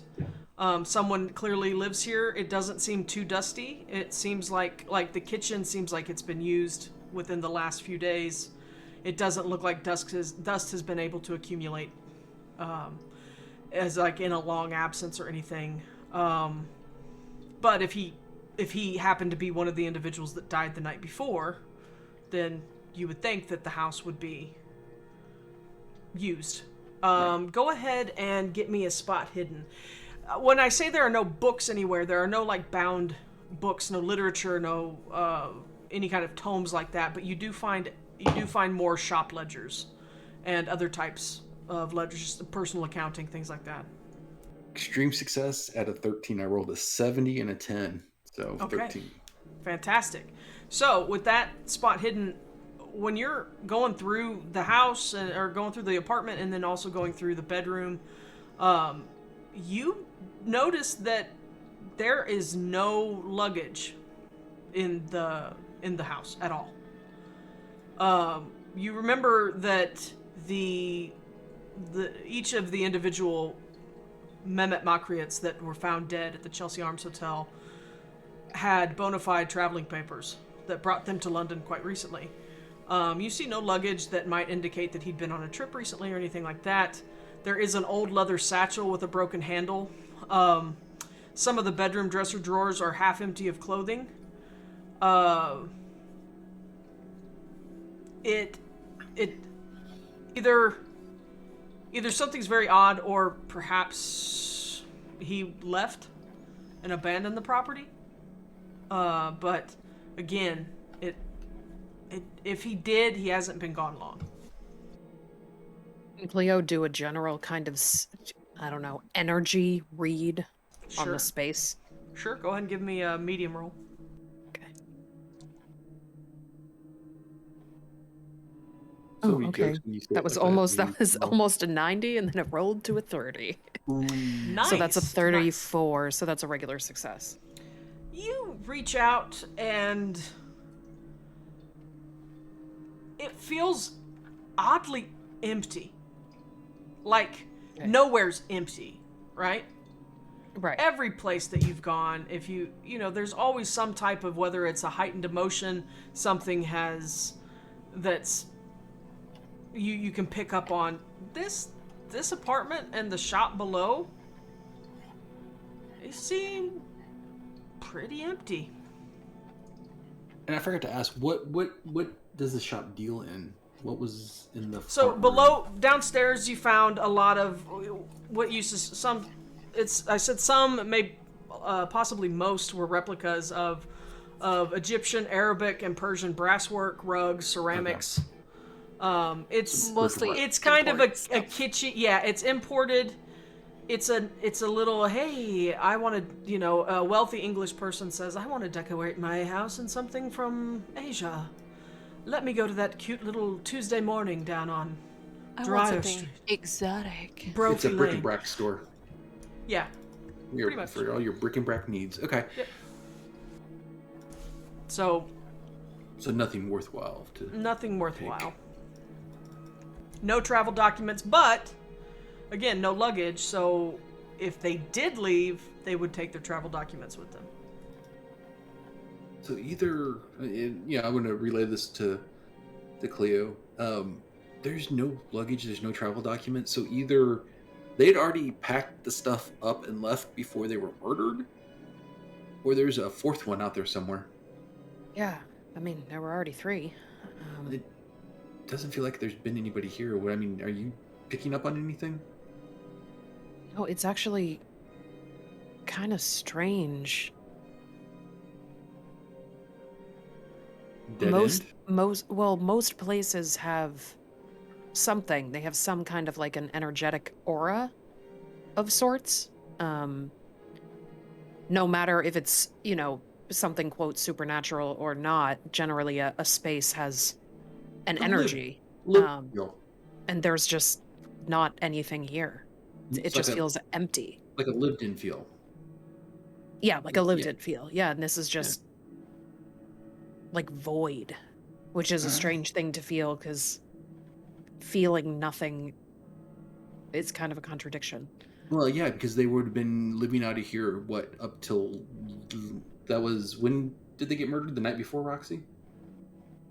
Yep, it was. Yeah, because I it was in wouldn't the feel paper. It was in the paper this morning. That's right. That it's only been this morning that you learned of the house being burned, and the headline of the triple murders. You would think that if they had been up here up until that triple, when they were all killed, that there would be more here. There would at least be luggage here. Yeah, well, and you would think at least... I mean, even places that are deserted and abandoned, even places that have been left and forgotten,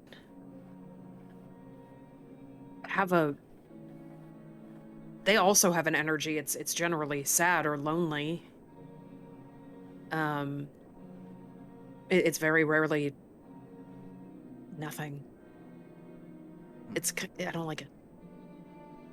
I think we need to go. I don't know if... I hate to be here if one of the Mehmets come back. Yeah.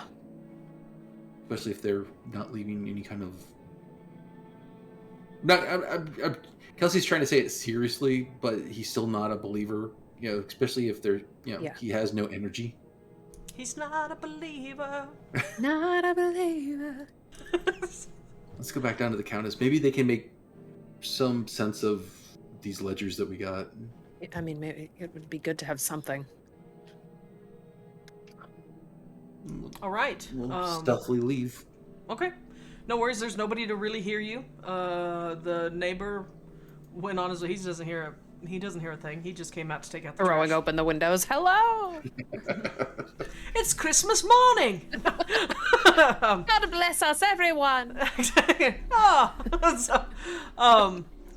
Yeah, you all return to the street, and do you return to the cab?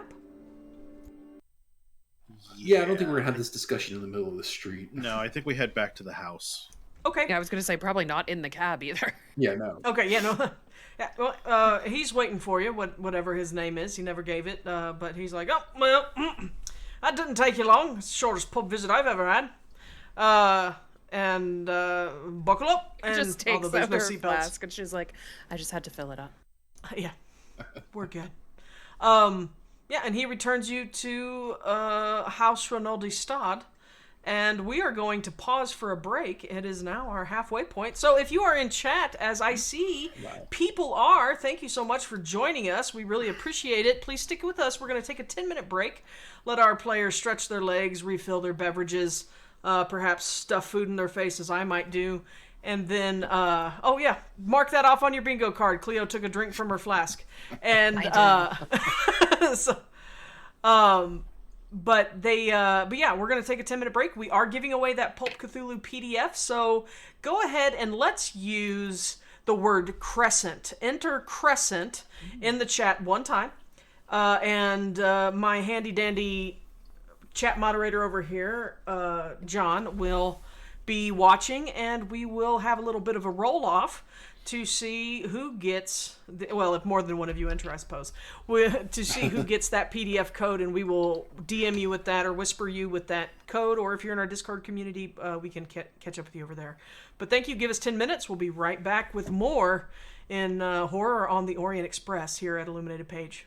Thank you. We'll be right back.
Hello and welcome back. How is everybody doing? I hope you stuck with us. It looks like you did, which makes me very, very happy. So thank you so much for joining us here tonight for some more horror on the Orient Express. Let's see here. I do see a question in chat. Did you all set up a Ko-Fi page? Yes, we did. It is listed in the announcements, but you can also just find it at ko-fi.com/rookandrasp. That is ko-fi.com/rook and rasp. One word. This is when you know you're old. I definitely thought that it was called coffee. I think it is. Oh. I think I'm a loser that says Ko-Fi because it is buy me a coffee. But now there's also a buy me a coffee, but I don't know. This is confusing. Thanks to you're Bink right. for gifting a sub. Oh look, you gifted a sub to the Moon Crow. Yeah, I know. I love the random. You always give subs to like people that are in our Discord or Amanda. That's Amanda. It seems like Hi it. Amanda. I think I she's not gave it to feeling last good, week. I but she's think watching. Alla got it. It's true, yeah. Thank you Alla's for gotten that. it. Akila's gotten it. Hey, you know what? Sean's just trying to keep the Illuminated page boat afloat. Maybe people just join the Discord so they get free subs. I mean, maybe you should because Well, we're just cool to hang out just with. follow the channel. We just I don't know if y'all noticed, but we just topped 300 followers. Hey! We have over, which is really good for us. I'm excited to see that number. I think we hit 307 or 305 with the shows that we had going on this week. So, but yeah, I gave you guys the schedule of what's coming up. Again, tomorrow night it's the Voyages of, our Star Trek Adventures game at 7 p.m. Eastern, right here, run by John Kennedy, writer. What is the word I'm looking for? Prolific writer of indie RPGs and others, and just all around cool person.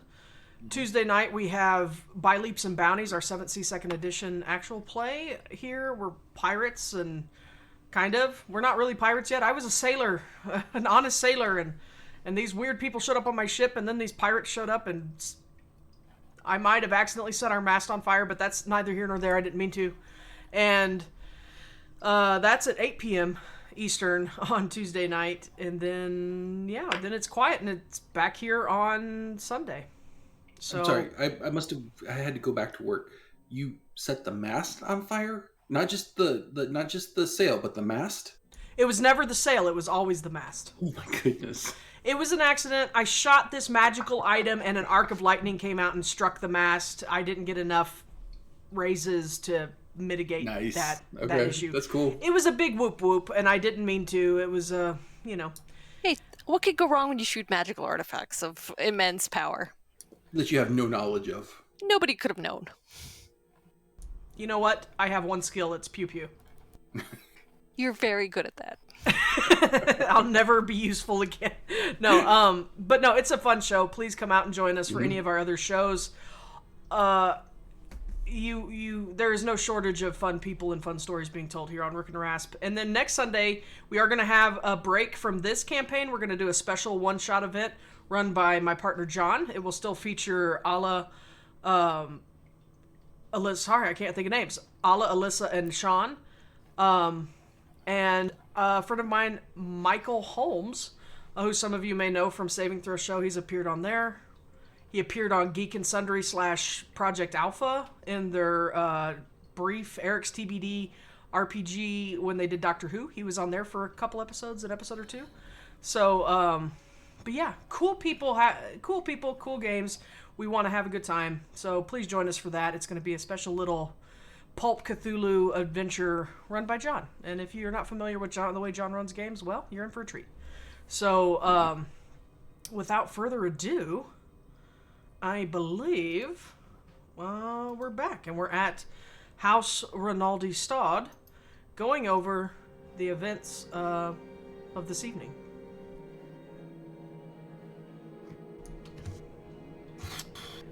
So, what did you find in the shop? Not a lot. We did find these ledgers. I couldn't make heads or tails of them. They seem a little odd. I'm hoping Miss Brandt might be able to make some use out of them because, I mean, you're used to managing the money, correct? Well, I could take a look at them, but they're probably different from the family expenses. I'm gonna hand them over because I've got no. That's above my pay grade. And that was it? Nothing else in the house? Well, or in the shop? Bric-a-brac. I mean, they were dealing in knockoff replicas of artifacts, it seemed like. Not everything. Not everything. Oh, okay. But there were quite a few. I did do a general kind of energetic read on the space, and I found... This is going to sound like it's not a big deal, but I actually think it might be. I found nothing. Like, it felt empty of anything, which is weird, because there's usually generally some kind of lingering energy in a space, whatever it is. It felt like a vacuum. Oh, that's right. And there was no luggage there, and we looked in the dressers, and there was clothes missing, like someone packed up and left. And based on what we saw in the newspaper, the triplets apparently had just returned to London not too long ago, based on what the report said. Side note, I love that you're calling them the triplets. Well, it matches up with what the gentleman that came outside said. We were come upon by the shopkeeper next door, and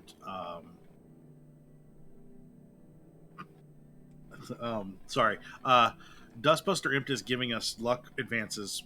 I'll let them. Oh, one for each player. Oh. Did it 4 times though, so I'm assuming that's one for each player, or 4 times for each of us. Roxy. Yeah, it would technically be 4 times for all of them. We can't hear you. Oh, you can't hear me? No, we can't hear Roxy. Oh, okay. I think it's one for each player. I apologize. I was holding the wrong button down. I don't know what I thought I was holding down, but it wasn't. Generally, the luck advance is for the whole table. So, ooh. I'm not going to let you have 4 luck advances right now, but we will pocket those, and you can too. If it comes up, perhaps later we can roll another. Thank you, Michael, for that. Thank you, Dustbuster Imp. Really appreciate it. You set him up for a good long time with that. No, that's okay. I may have it worded wrong in the description for the luck. Yeah, each player improves their luck by 1d6. It could be clearer. That's me. So, my fault. But yeah, we're going to pocket those. Those points will not go to waste. They will get to do that. So, go ahead if you are not capped. So, anybody but Cleo, go ahead and roll that. Go ahead and roll that up, and then we'll keep 3 on hand for when needed. How about that, y'all? I just earned back the 5 I spent earlier. Nice. See? Nobody will ever say that I don't run a generous luck game. So the gentleman we spoke with said that the shop has been closed for 3 days. Are you really drunk, Johanna? No. Matt just scarfed down peanut butter sandwich too quick. That'll do it. It's been closed for 3 days, and that this is the first Saturday in a very long time that the owner didn't have a card game on a Saturday night, and tonight being Saturday, that is odd. So if there were 3 versions of him killed, are we saying there's a 4th version now? Are we sure that the person running the store is the same? Can I get an idea or an intelligence roll for a bit of a recollection from Ms. Brandt and Ms. Rinaldi-Stad? Well, is an extreme success. The good news is I just filled out a bingo card square, because that is a critical failure. Oh. I have no ideas. None. You know, I'm going to make this a critical success because I rolled an 8. And Yeah. Okay, that's fine. So, for that critical failure, Johanna, you fall out of your chair inexplicably and just plant on the ground. Yeah. And everyone else at the table, staff included, are like, "Wow, she started drinking early today, earlier than." I was normal. like, "It's okay. It wasn't that exciting." She got drunk earlier than normal. And I thought you were merely acting. Method. Very method. The whole point. Miss Brandt, you clearly remember the when the guy came out, he said, "Are you looking for the old man?" And so I'm just gonna have you key on that old man. It could have been a Britishism, or just a colloquialism, a pet name, friend name, but I'm gonna say with that critical success that you question whether or not the man running the store even resembles the men in the paper, because the men in the paper look to be younger. Like, maybe 30s. Maybe. Maybe a little older. Maybe. Not anyone you would ever call old man. But we knew that, where's his name? Salim Makiret owned the shop, correct? No. Mehmet. No. Mehmet. Mehmet Makriet. The only time you have heard the name Salim Makriet has been from Professor Smith referring to his incident in years prior. He had a run-in with Salim Makriet, which you have since learned was a run-in probably with the Brothers of Skin that he was downplaying from what Beddoes mentioned.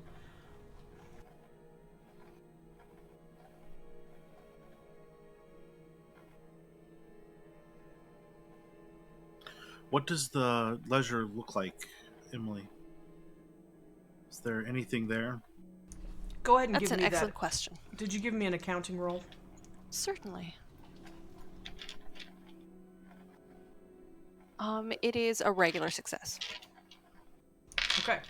Let's see. You spot everything looks totally normal, but there is one weird just thing that is mentioned in there that it's an incongruous. It just doesn't make sense compared to everything else where it's like rugs and ceramics and vases and brassworks, things like that. There is one Wrightson Special Commission train set, and it was purchased from the estate of Randolph Alexis some months earlier, and in the ledger of current shop sales,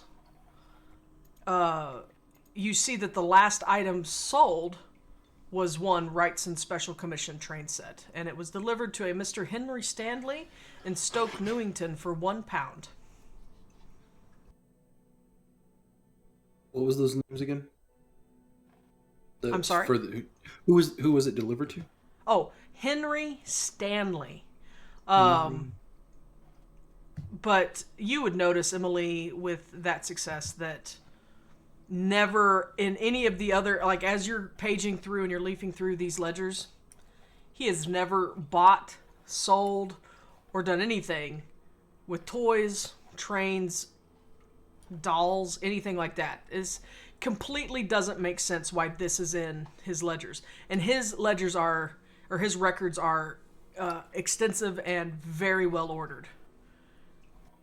And you can see months and months and months and years of transactions if you took the time to go through them. But from what you have gone through, I'll say you spend some time with it. Never has he... Like, the train set stands out as a weird thing. But that's really it. But yeah, so it was a train set purchased from the Randolph Alexis estate and sold to Henry Stanley of Stoke Newington for £1. Mr. Haskins, if I leave you a certain address, might you investigate it? Sure. What do you need found? I am not sure. It doesn't really help narrow it down, so you're just looking for something odd? Out of place? This doesn't make sense. This entry in the letter. Sold the train set. I mean, why is that weird? Did that match anything else that you saw in that store? Not really. It was more Egyptian brass. I mean, there's definitely no toys there. It strikes me as odd, considering everything else. Do you need me to go find this train, or just... I don't believe it was a train actually sold. Sure, I'll go check it out. Just coyly slip him an address on a piece of paper. Absolutely. Take a look at it, stick it in the pocket. Anything else you would like to do tonight before I take us to the morning? Are we wanting Good. this place scoped out tonight, or is this a future task? That is entirely up to you. I don't think... I'm not sure where Stoke Newington is, but you've... It's north of London. It's almost in London proper. Oh, okay. I mean, it would be quite a bit to go and do that tonight, but if you want to. You know what? Depending on what we're doing tomorrow, we can try to scope out that location during the daytime, so I know what I'm getting into. Reasonable. Sure. Yeah. All right. Do I recognize the name Randolph Alexis or Henry Stanley? You do not recognize... Well, go. You know what? Go ahead and give me some intelligence rolls. Does Would my anybody quick else witted like apply to to roll? this? I'm sorry? Does my quick witted apply to this? Perhaps. What is It quick-witted? Just specifically refresh me? says that I get a bonus die on intelligence checks. Okay. But if it's just to remember something, I don't, or to know if I know something, I don't. Yeah, know I don't think quick-witted works here. No, that's fair. Do you According have- to our resident English person, it's 10 miles from Kensington to Stoke Newington, which I appreciate that Revna Yes, translated not American distance into American distance, because Yeah, otherwise I thank would have you. been confused. So it's close by, but I still prefer to scope it out in the daytime first. Yeah. I Well, got and remember a that... Yeah, never mind. I don't know what I'm saying. I got a regular success. I was also going to say, do you have a cult? Yes. Use an occult roll. That's Definitely still- heard that as, do you have a cult? Do you have That is- a cult, I mean- good sir? Do you happen to that have I a might cult? that I might Do you want to use? admit it? Would you like to admit your cult involvement? Yeah. Go. So, what'd you get on that occult roll? That's also a regular success, barely. Okay. So, let me find where this is. Uh-oh. Oh, it turns out I'm just terribly offensive to British people. They also use miles. I didn't- and I just assumed. I'll be honest with you. I thought I remembered seeing K's on the road signs. So, what the hell do I know? But I mean, it is the Imperial. Isn't that part of the Imperial system? Yeah. Revna is actually a Yank. Yes. So just a pretend British person, which is good enough. She's staying. She lives there, so it's fine. Far more British than I am. Far more British than you and I are here in Indiana. Yeah. Let's see here. So, you do recognize the name as someone who is an occultist of some notoriety, with links to both the Hermetic Order of the Golden Dawn and the Hermetic Order of the Silver Twilight. Yeah, which name And was I am that? familiar enough with both of those to know that they're just occult societies, right? Yeah. And which name was associated with that? Randolph Henry's- Alexis. Randolph. He No, was an occultist, right? You said is. I assume is the proper. Randolph Alexis was I'm sorry if I said is. I should have said he was an occultist of some notoriety. Okay. So, does Cleo know that name? Roll me an occult roll, Miss Cleo. Do you have?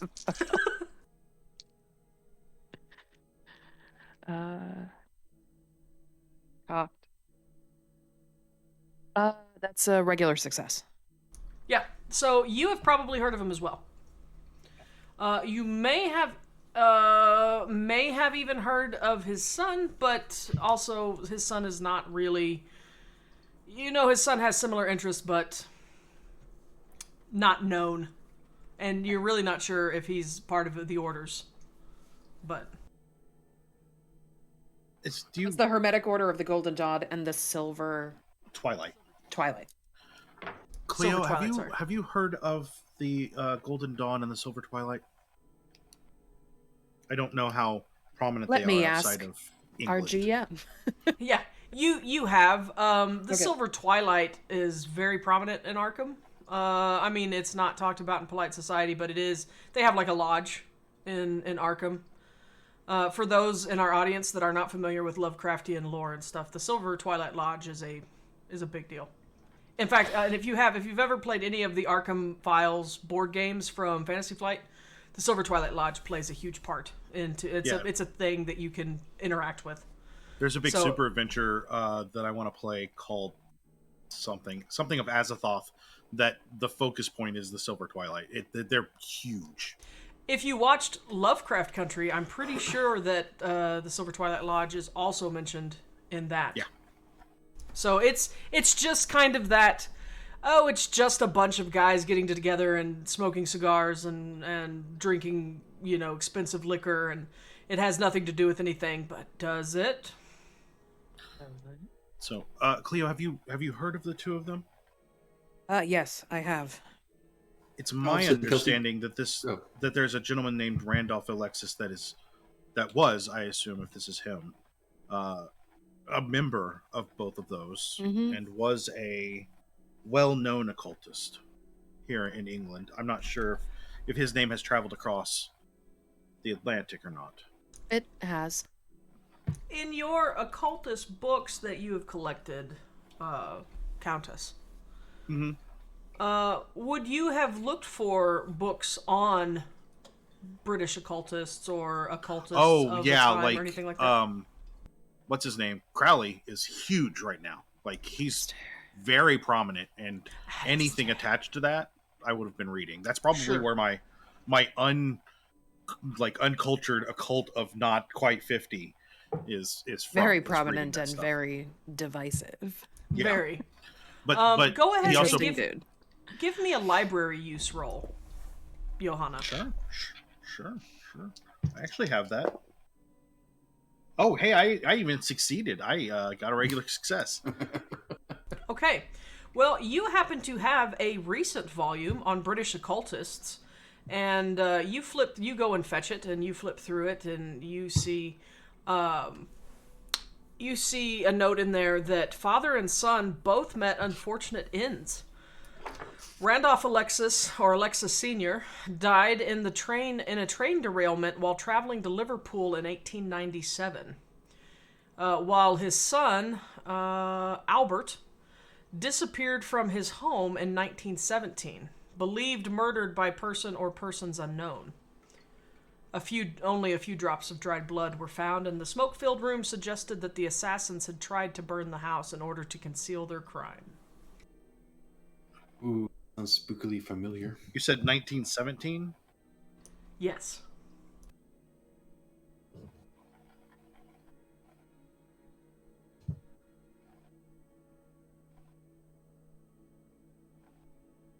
So, does that suggest that the train set was purchased in 1897 or thereabouts and held on to until 4 days ago? Well, it was purchased from the estate, so it could even have been purchased possibly from his son's estate. I mean, it's from the Randolph Alexis estate, so it likely went into his son's possession upon his death, or perhaps his widow's.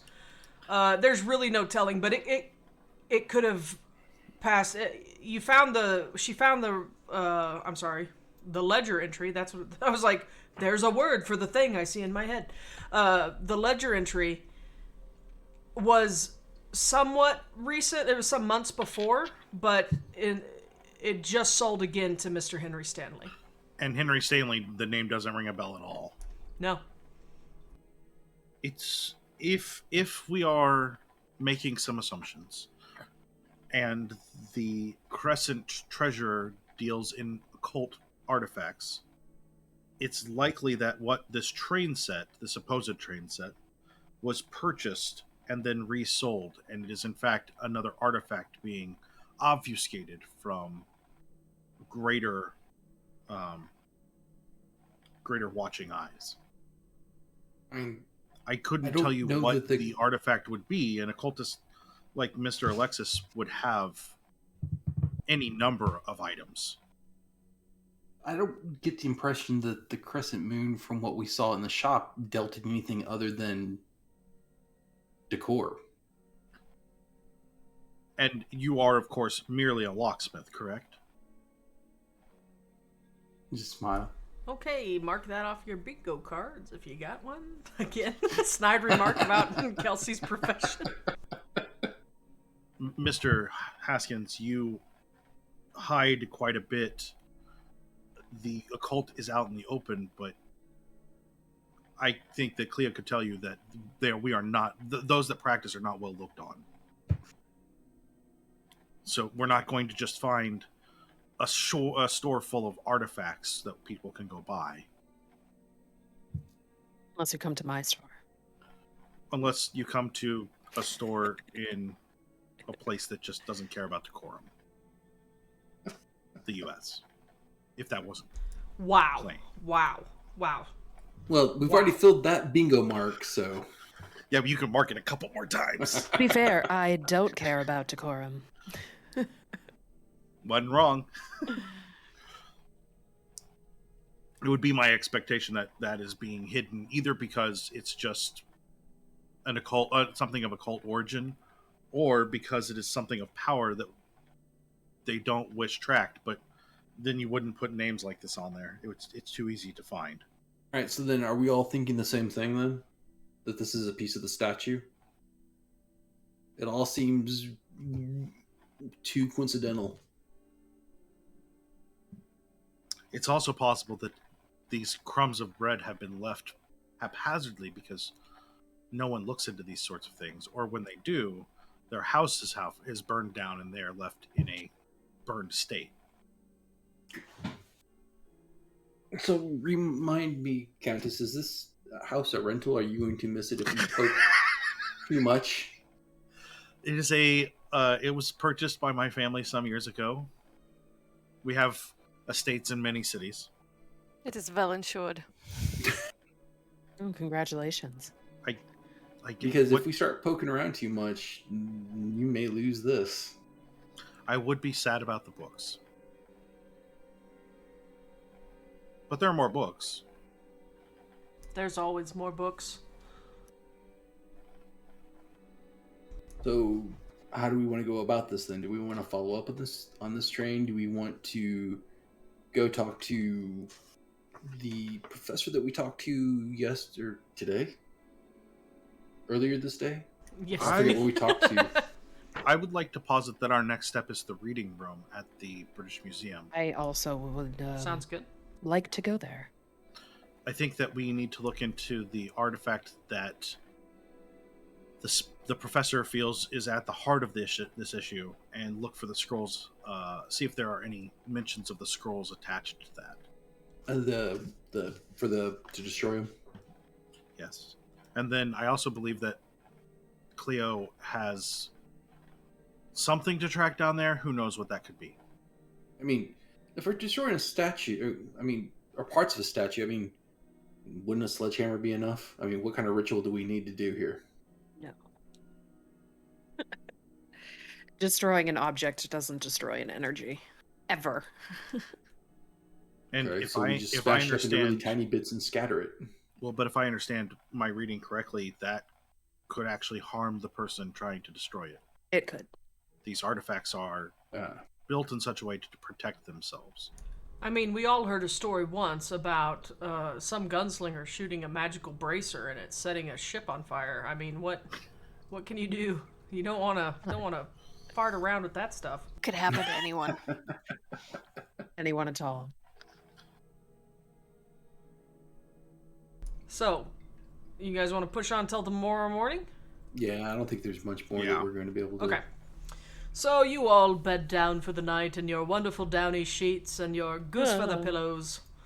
And Cleo would likely start to do some reading just on refresher courses on extremely powerful objects and destroying them, purifying them, yada yada, just sort of as like a ritual unto itself for herself. It's like she studies before she goes to bed.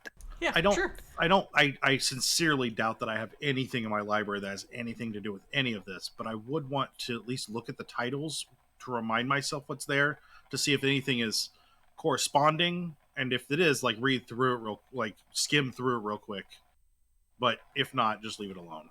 Yeah, I mean, you may have a book on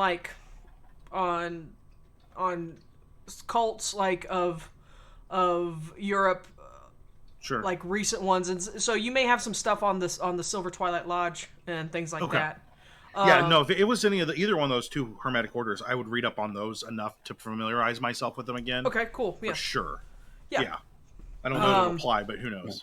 Leo walks downstairs in the middle of the night, and the Countess is sitting there in a chair, and she, without even looking, drops a book on the table in front of her, and is like, "There you go. Here, read this one." I will spend the evening cleaning and preparing implements. My lockpicks. Oh. Well, also cleaning a gun. Yeah. No worries. No worries. The gun. Double checking house security. I mean, you're also, I assume, preparing, you're all looking at catching the train out, right? Eventually. No, we haven't discussed that at all. I haven't discussed that at all, but that's fine. That's fine. I mean, my understanding of the Orient Express is it runs fairly regularly. It's because there's several different trains. But the route is the... Huh? Does it leave from England, or do we have to go to... You'll have to go to Paris. Paris, that's what I thought. But you can catch the train from, I believe the channel is there. You can catch either a boat or a train to get under the channel to get... We can walk, it's fine. Swim. Yeah. I mean... Yeah, the channel was built in 1988. Okay, no, that's not there. So yes, you will take a boat. You will take a boat. It's not a big distance. I mean, no. When you think of I have to cross part of the ocean to get to another country. No, it's 31 miles. It's 31 miles miles from Folkestone to Calais is the channel, and that's only that's no distance. In Texas, that's going next door, or as John would say, not even a short drive. No. It's going yonder. But so yeah, you'll have to get passage to Calais, but you've got, again, different trains bear the moniker of Orient Express. To be fair, that's something that it's whilst we are making our way towards the reading room that we're discussing. Oh, the train. Sure. Yeah, we'll walk and talk that discussion, because... Do you read the paper in the morning, Miss Brent? Anyone else? Yes. Too. I know Miss Brent always reads the paper. I would also read the paper in the morning.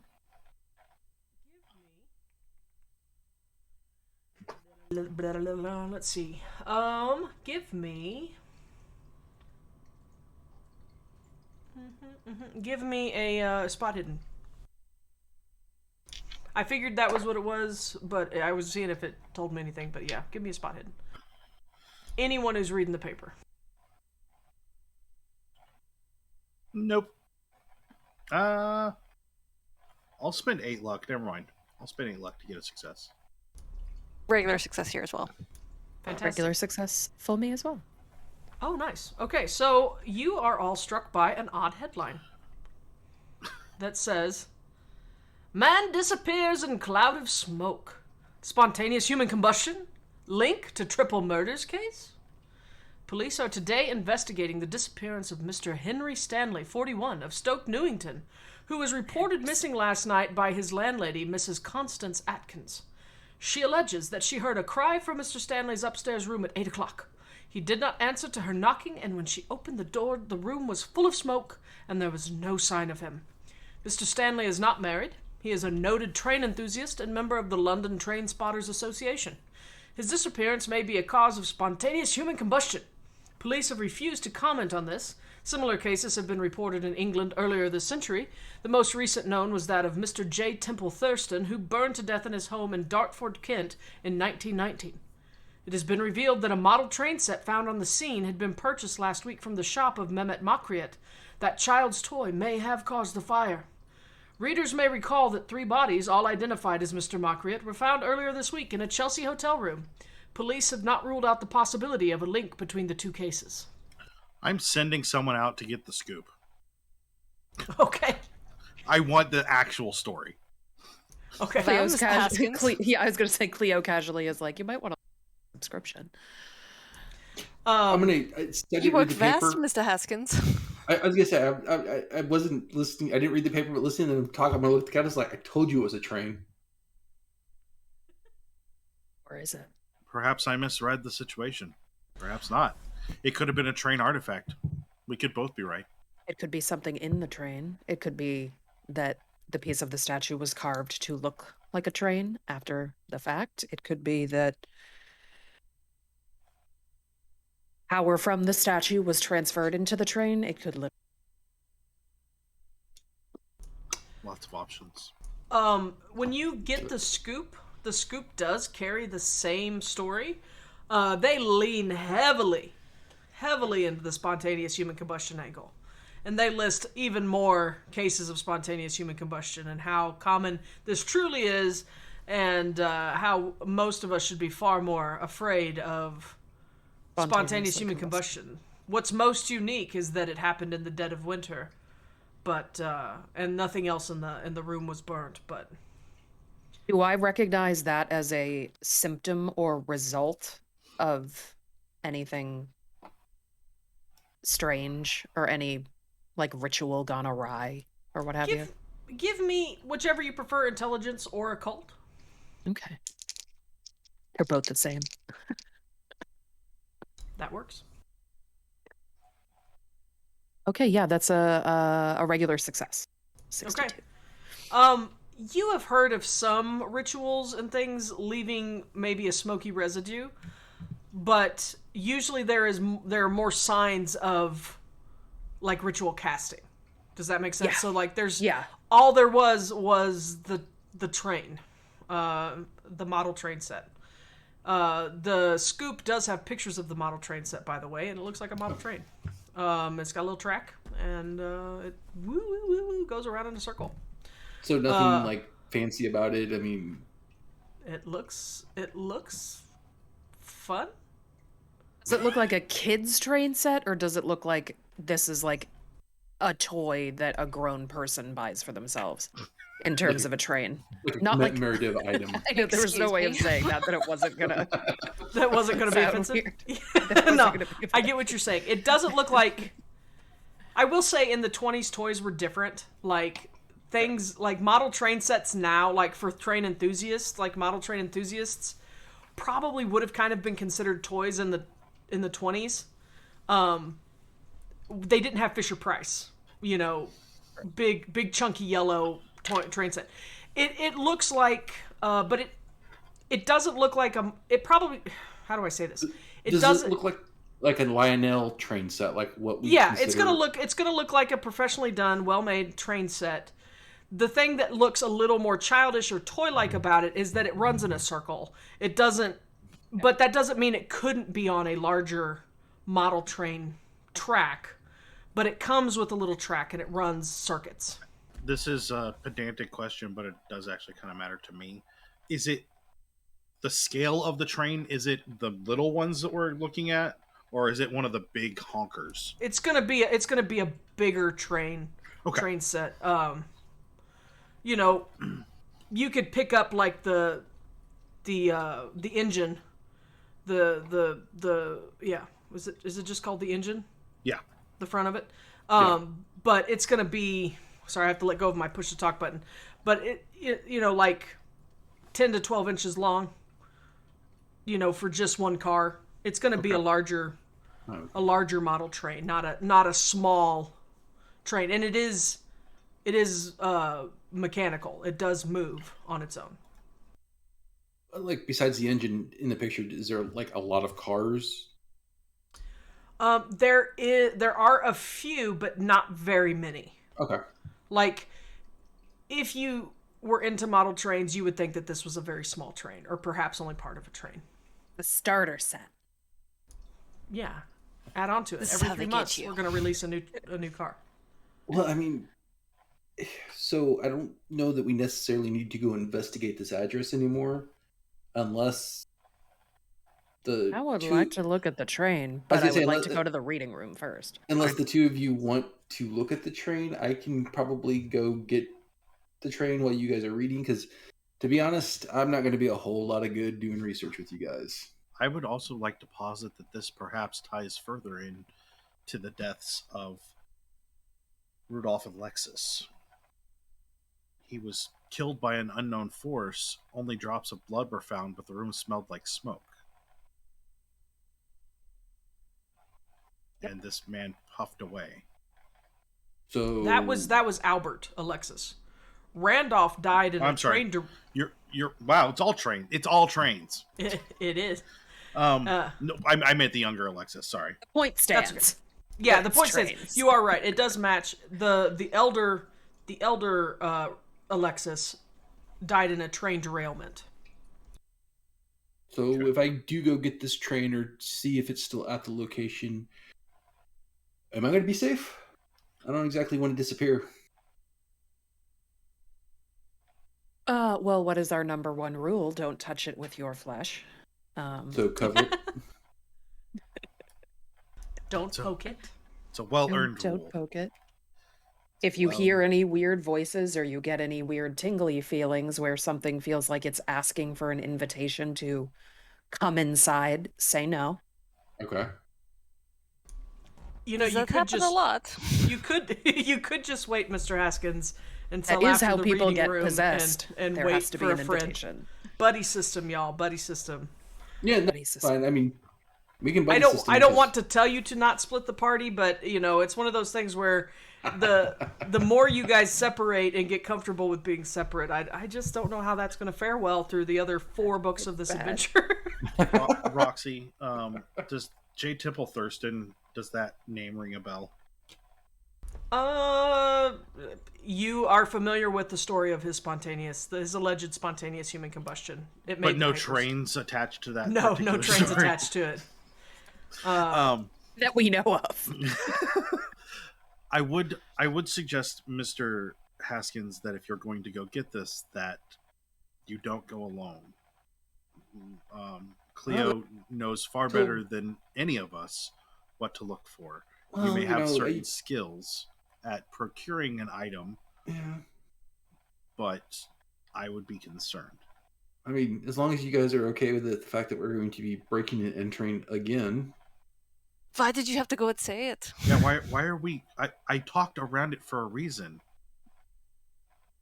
I mean, let's be honest. If we're going to talk around things, we might not ever get anywhere.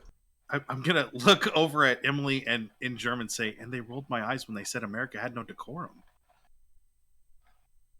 I think they're insulting us Look at again. she's drinking her morning coffee and just ignoring this conversation. As they speaking in German, I'm going to look at Cleo like I think they're talking about us again. Like again, I said you can just insult us in English. I'm probably not going to be offended. Yeah, it seems unlikely at this point. So, are you all off to the reading room, or are you just starting the day, drinking your coffee, watching all of these bizarre news stories flash through the Times? Can you imagine how the other English people are? When Oh did no, he not puff out coffee. of- Cleo's started early with that. Nice. With that article. coffee, She was like, yeah. "Oh man, When yeah, did Irish he coffee." puff out of existence? I'm sorry. When did Mr. Stanley last yeah. night? She heard a cry around 8 p.m. last night from the room. She's his landlady, and she went up there to check. He lived alone. Yes. Would I'm you like me married. to? Said so she. Mrs. Constant Atkins was the landlady. She alleges that she heard a cry from Mr. Stanley's upstairs room at 8 o'clock. He did not answer to her knocking, and when she opened the door, the room was full of smoke, and there was no sign of him. Mr. Stanley is not married. but is a noted train enthusiast and member of the London Train Spotters Association. There's no connection between the London Train Spotters Association and a cult, is there? Well, some people would say train enthusiasts being a little culty. Hey, we're not insulting train enthusiasts on this channel. I'm not one, just but for the record, I currently have 2 boxes full of trains out in the garage. My family were train enthusiasts. That's why I asked about the scale. I was curious. They're big trains. They're big trains, Yeah. Matt. No, don't worry, Shawn. It's okay. We know. No, I was just saying, I was... Any fan club feels a little culty sometimes. Exactly. Where they, there's a reason that fanaticism is the longer form of fan. I couldn't tell you, Countess. You'd have to perhaps look that up. The London Train Spotters Association. Seems legit.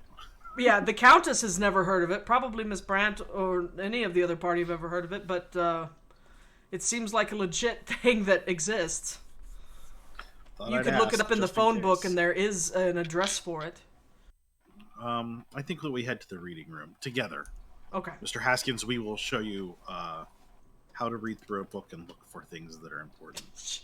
We will teach you to read. No, I did not say that. Wow. I might have hinted at it, but I didn't say it. I know you don't think much of us Americans, Countess, but I have been through college, and I have a Bachelor of, I guess, I don't know if there would have been a Bachelor of Arts in the 20s. I've read a book. I have a bachelor's degree, dang it. I don't.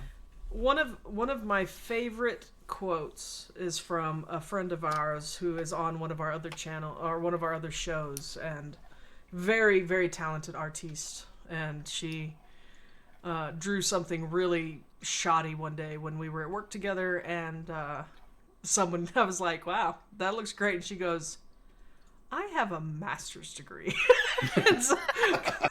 so shout out to Justine from she plays Ronto on our Ninja show. She's a constant source of joy. And did all of our art for Star Trek. Yeah, so good. Yes, she's a fantastic artist, but yeah, I have a master's degree.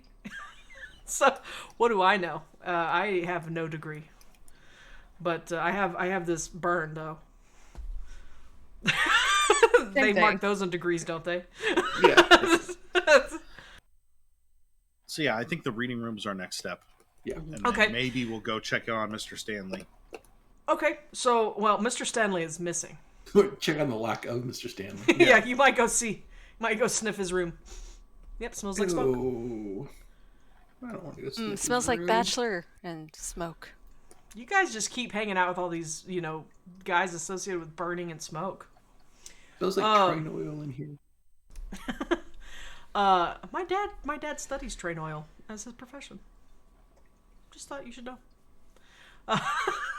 In fact, what was the word that we looked up last week? We looked up a word, and it had something to do with like used oil. Yeah. I don't remember what it was, but that's actually what he does. He takes used train oil and he runs tests on it to see how it degraded. Nice. Anyway, aren't you so thrilled that I dropped that? The more you know. So you head to the reading room. I did drop a map of the reading room in the handouts folder for our illustrious cast. I dropped a map of the museum. There we go. It's a big boy. You do see signs as you're approaching touting the Maudsley collection. It's not even been a full week since it opened. It's just been 1 week since you all had your New Year's Eve dinner. It's been a long week. It's been a week. It's been a heck of a week. But yeah, you looking at even the size of the reading room, which counts as you do have letters of entrance, things that will let you get in and bring your friends in. Usually it's a long waiting process unless you're a member of the peerage or a number of academic courses of study. But you Bring your friends to the reading room. Bring thy friends to the reading room. The Reading Rainbow song immediately was in my head. So Well, what do you want to look at? There's a lot. You guys have a lot of stuff that you could possibly looking at. So I'm going to say you probably spend a good amount of time here. Yeah. So I Which think I think we kind of expected. we need to look up the Shunned Mosque, which is and also the Red Mosque. Okay.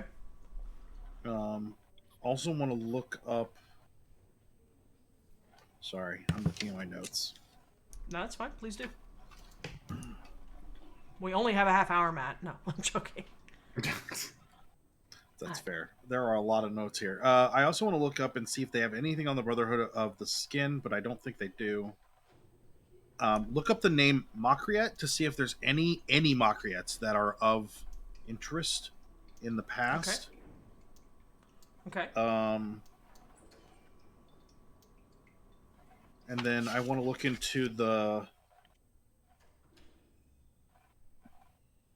All right, I'm sorry. The Red Mosque, I have a note here before we learned about the name of the artifact that has the name of the artifact. Oh, do you? How did I get that? So is that possibly the person that's associated with the mosque? Sedfikar or Set of Cash? You actually did get the name of the... I believe that she gave you the name Set of Cash, the archaeologist. She said she had a note about it, but... and something about a red mosque, but she didn't have much information beyond that. Yeah, I think she said that he... I think it was that more name like was a on... person. Sedefkash was a... She said it was a person, but she didn't know anything about him. I thought he was that wealthy man that had the horde that was there? Yes. Okay, so that tells us where his... Okay, that makes more sense. So I want to look up Sedefkash and anything attached to the person, the name, the word.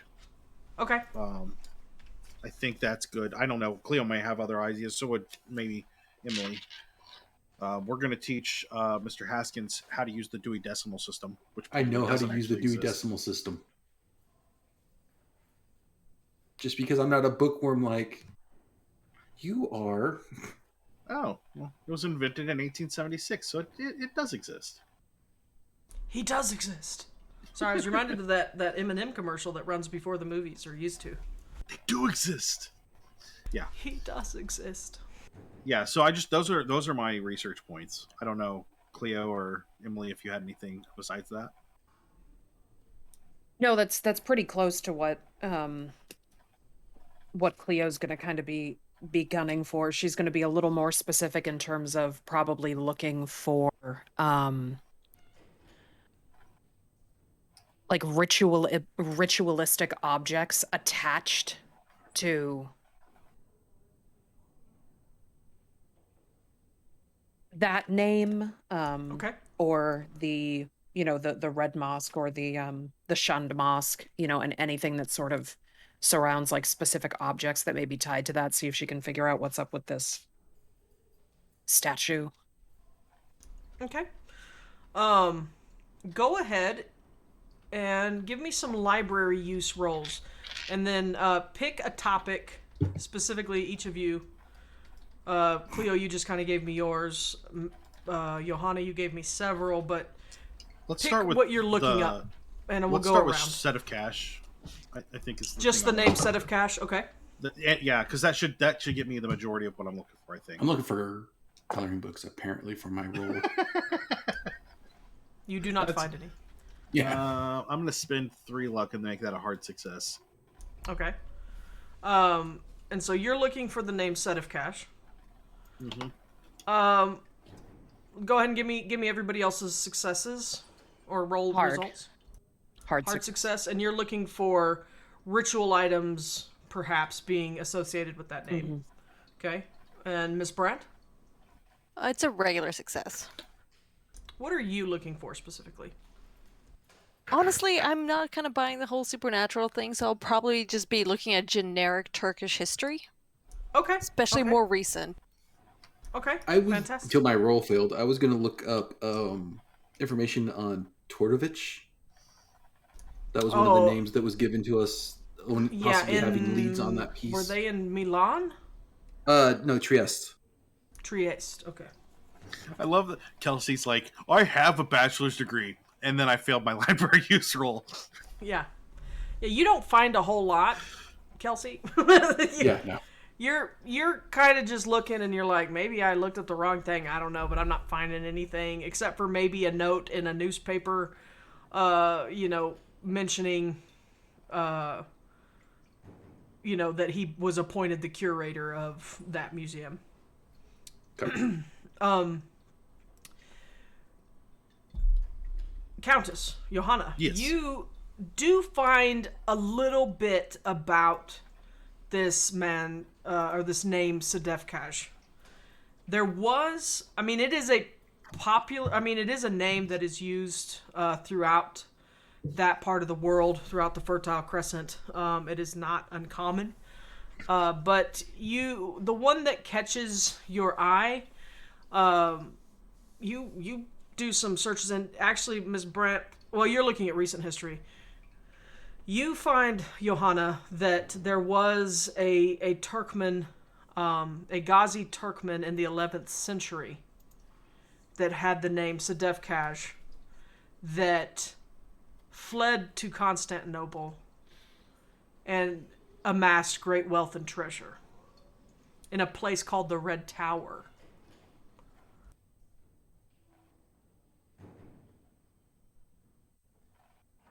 Okay. You are kind of looking. You are looking also for mention of it. That's just the book that you find that in, Johanna, is kind of implies that maybe this is just again, like the archaeologist felt. There's really no clear proof that this person existed. The stories are kind of wild. But you do find later also that the treasure room, during what was it, the Fourth Crusade, I believe it was, that Constantinople, the walls were breached, that the tower was raided, and there was great wealth in there. But the man Sedefkaj, no one really is quite sure what happened to him. But it suggests that it's a tower and not a. Yes, it specifically says Red Tower.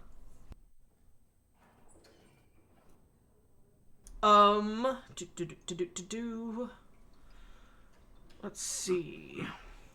Cleo, you find mention also of this set of cash, and you do find mention of the scrolls.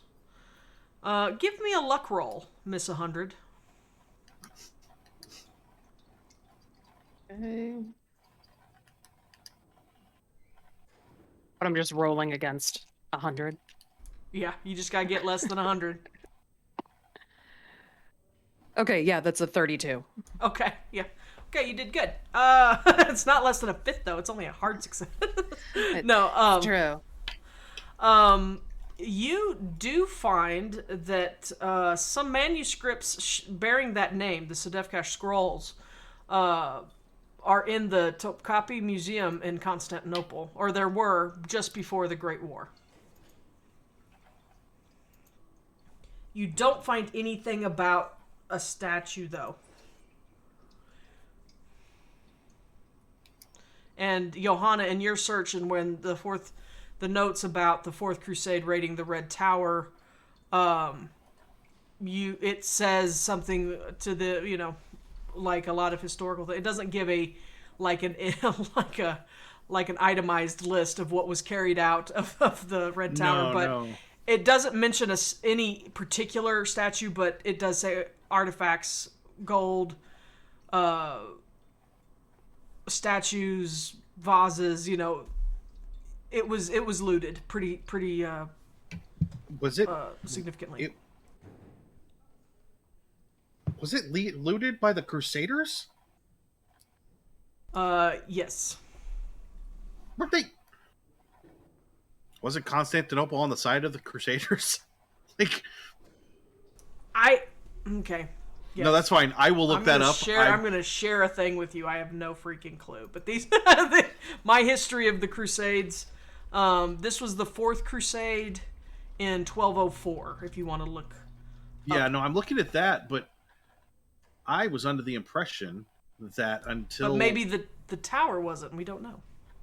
Until the Ottoman Empire, Constantinople was part of the Byzantine Empire. Yeah, no, it's just that people in olden days were dumb. They're still dumb now. Let's just be honest. Everybody's dumb. The sack of Constantinople occurred April 1204 and marked the accumulation of the Fourth Crusade. Crusaders' armies captured, looted, and destroyed parts of the city. Yep. History with Cthulhu. The more you know. Right. So, that's what you find. Emily, what you find some so you find the notes about you find notes about the Topkapi Museum. You don't, nothing like pertaining what's in it, but you find out more about like archaeological things that have been going on there. Nothing that really sticks out as anything. You don't recognize the name. You don't catch the name Makriot in anything. Everything that you look at, even with a successful roll, you learn a lot about the culture and a lot about the recent goings on since the war, but nothing necessarily pertaining to this trip or to this incident. I'm trying to find one thing. Blah blah blah blah blah blah blah blah. Sorry, I didn't highlight a note, and I knew that if I didn't highlight it, I was going to need it immediately. Well, maybe I didn't find it. But, yeah, you don't find anything of particular note. There's talks about political things happening, and there's a movement to create essentially the Republic of Turkey. The Republic of Turkey. Yeah. And like the end of the Ottoman Empire, which is all fairly recent. The empire dissolved in 22, I think, before they started. The Ottoman Empire is slowly falling apart now. Yeah, at this point. Is, so yeah. Yeah. So you get a lot about that and what perhaps may come after the empire. Lots of pretty pictures. You're like, I want to go to Constantinople. I have this weird draw to go to Constantinople. We should really go.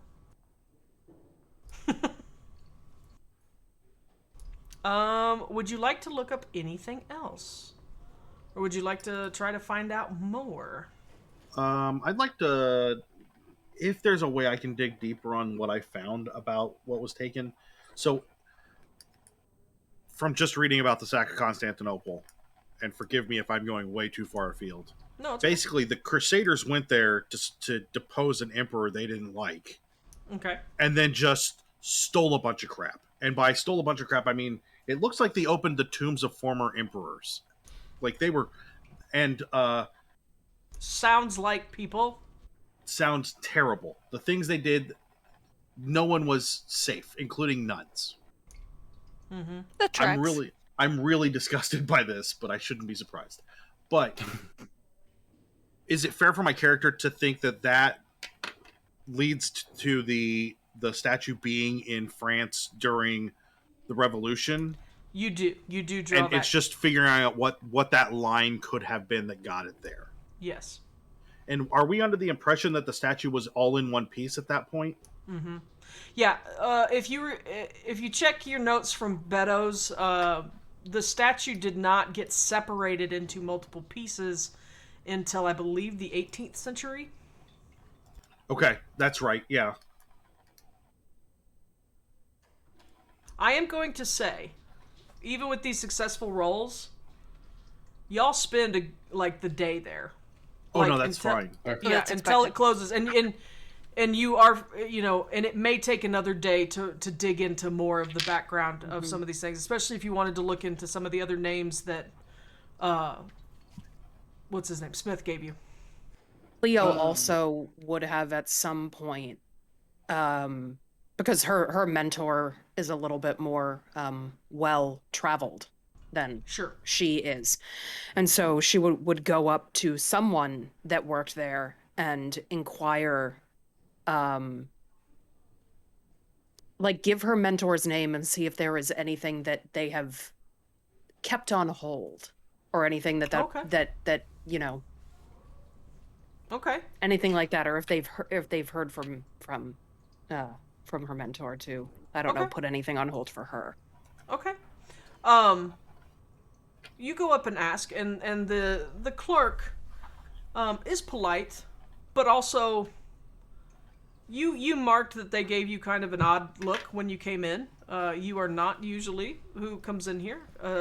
There is not that Americans don't find use of the reading room or have had reason to use the reading room, but you're not shy about not being an academic, or the kind of academic that they're used to, right? I don't appear to be in academia, right?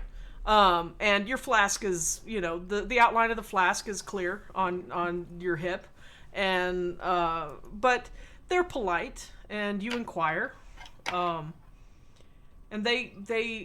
he says, "Let me check the books, and I will let you know." And he steps aside just a little bit, and he flips some pages, and he says, perhaps so." And he says, "So wait here." And he leaves and comes back a moment later, and he says, "This book was set aside and said that someone may come calling for it. You may not take it off the premises, as with any of the other books in the collection.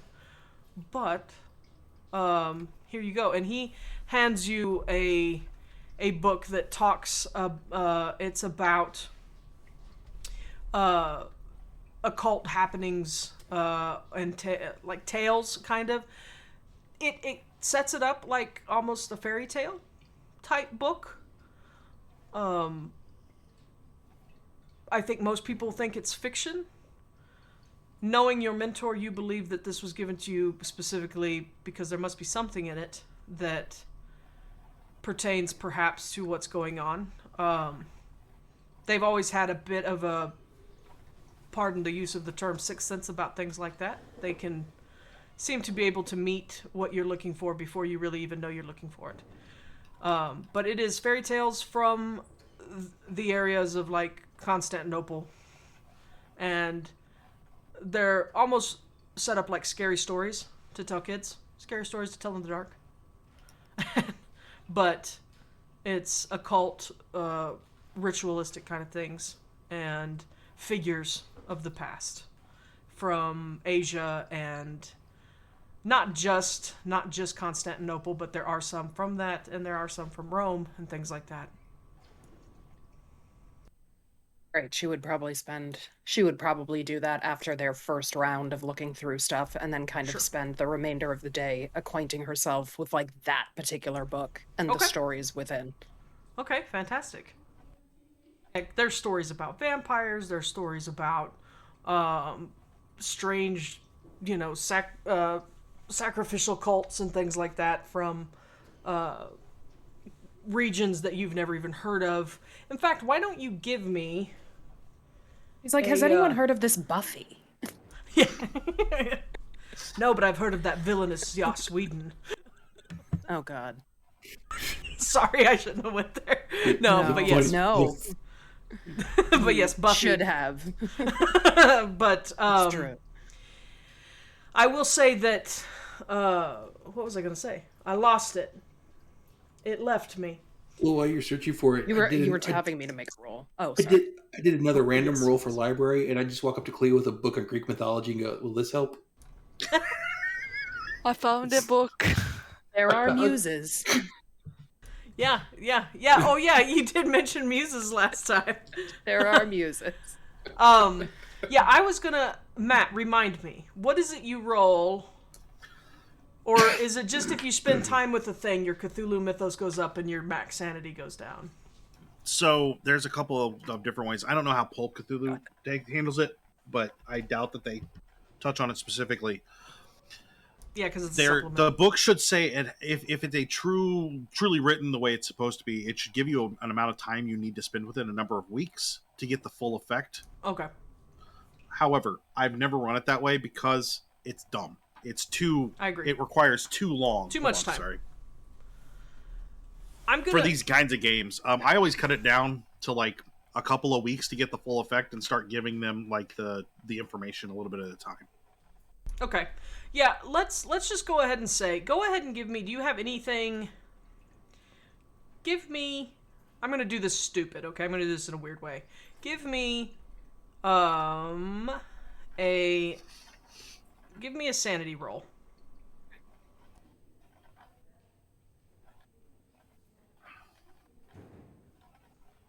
God. I throw my dice so aggressively, and then they get like stuck on the little wall. Nice. Like, oh, okay. Okay, that is math. That's a regular success. Because you only have the 5th for sanity, so I was like, wait, is that no? Oh, yes. So, go ahead and roll a d6 for me. Oh, it should be noted that sanity is a pass or fail. That 5th is if you lose that in a game hour, you go temporarily insane. So yeah, you passed, but go ahead and give me a d6. 6. 6? Okay. Just because I want to do this is a Roxy rule. Chat. So don't lambast me. I'm doing this on the fly because I want to. I'm going to give you 6 points in Cthulhu Mythos, and I'm going to take down your max sanity 6 points. Your max, not your current. Your max. So instead of 99, you can only have like 92. I have 83. Your sheet should automatically update. Oh. So when you put in the Cthulhu Mythos, max sanity is going to be under your characteristics. It should appear with a number there.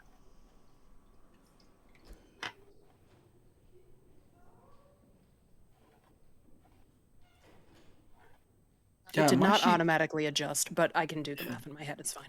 That's fine, because your max is 99, so you're just coming down from 99. Even if you only have... My max is 89, because I have 10 in Cthulhu Mythos. Oh, you already had 10 in Cthulhu Mythos. Okay, well, you're going to get 6 more. So, yeah, so you're down to 83. No, that's fine. That's a lot of sanity, and we have ways in Cthulhu to return it. So... You spend some time with it. We're winding down. Our show's about over here. We'll say that you spend that whole day, the 4 of you spend that day in the... Mr. Stanley's not going anywhere. Mr. Stanley is gone, so he's already gone somewhere. His house will be up for investigation whenever you want. But yeah, you guys spend the day there. I know at least Johanna and Cleo... I encourage you that you'll want to spend at least another day there, because again, you can't take anything out of that room. Can't take it with technically, until we hand it to Haskins and tell him to, locksmith it. It's about as useful as I'm going to be, because I rolled another random library roll, and I just brought the Countess a book on the French Revolutionary War, thinking there might be some useful information because it was French. I kind of I like where Kelsey's head's at. Like, it's not exactly what we're looking at. It's like periphery, but hey, close enough. Yeah. Sure, but it's like these are books. I found books in the library using the decimal system. No, they are somewhat on topic. You are able, I will say, Johanna, to take that book on the French Revolution, and it is the correct one. And you actually are able to kind of like maybe figure out some dates that match up with like Smith's notes. Okay. And maybe even mention of the book on, let's say that Kelsey also brought you a book on like Venice, and there's talk of the soldiers that brought stuff back from Constantinople and returned to Venice, and there was stuff in there. So you find stuff to corroborate perhaps what Smith told you. We are going to go ahead and break there tonight, and if I were to make a keeper suggestion, I would say that perhaps Miss Bront and Mr. Haskins, if they do still wish to go look into the mysterious disappearance of Mr. Henry Stanley, maybe they do that the next day, and Johanna and Cleo continue to just pour over things and see what they can find. I mean, as long as they stay here, they got to be safe. I mean, right? That's so cute. It is a well secured place, so that is an idea. I'd like to argue that this is the building that has the Necronomicon in it. Right. It's not safe here. At least that wasn't left for I'll you. hire someone in the evening to. Right. But with that, I thank you all. I thank my players for joining me tonight. I think this is a good place to pause. And it's going to be 2 weeks before we get to it. So next week, Matt will be going and having some good times in Miami. And the rest of us will be here. I will actually be off camera. I didn't even really think about it, that there's already 4 of us. John could have just run the game for us, but I invited a friend. So if friend can't join us, then I will pop in. But I will be here in moral support, and I'll just be like filling out a bingo card and with chat, and I'll just be hanging there and checking in with everybody. But really do thank you guys for joining us for Illuminated Page tonight. Come back tomorrow night for Star Trek Adventures, and Tuesday again for 7th Sea 2nd Edition. And you know what? Good night and good games. I really had a good time tonight, and I hope you did too. So thank you all. Great time. Thank you all for coming. Have a wonderful evening. Stay safe out there. We love you. Bye, Have a great friends. week, everybody.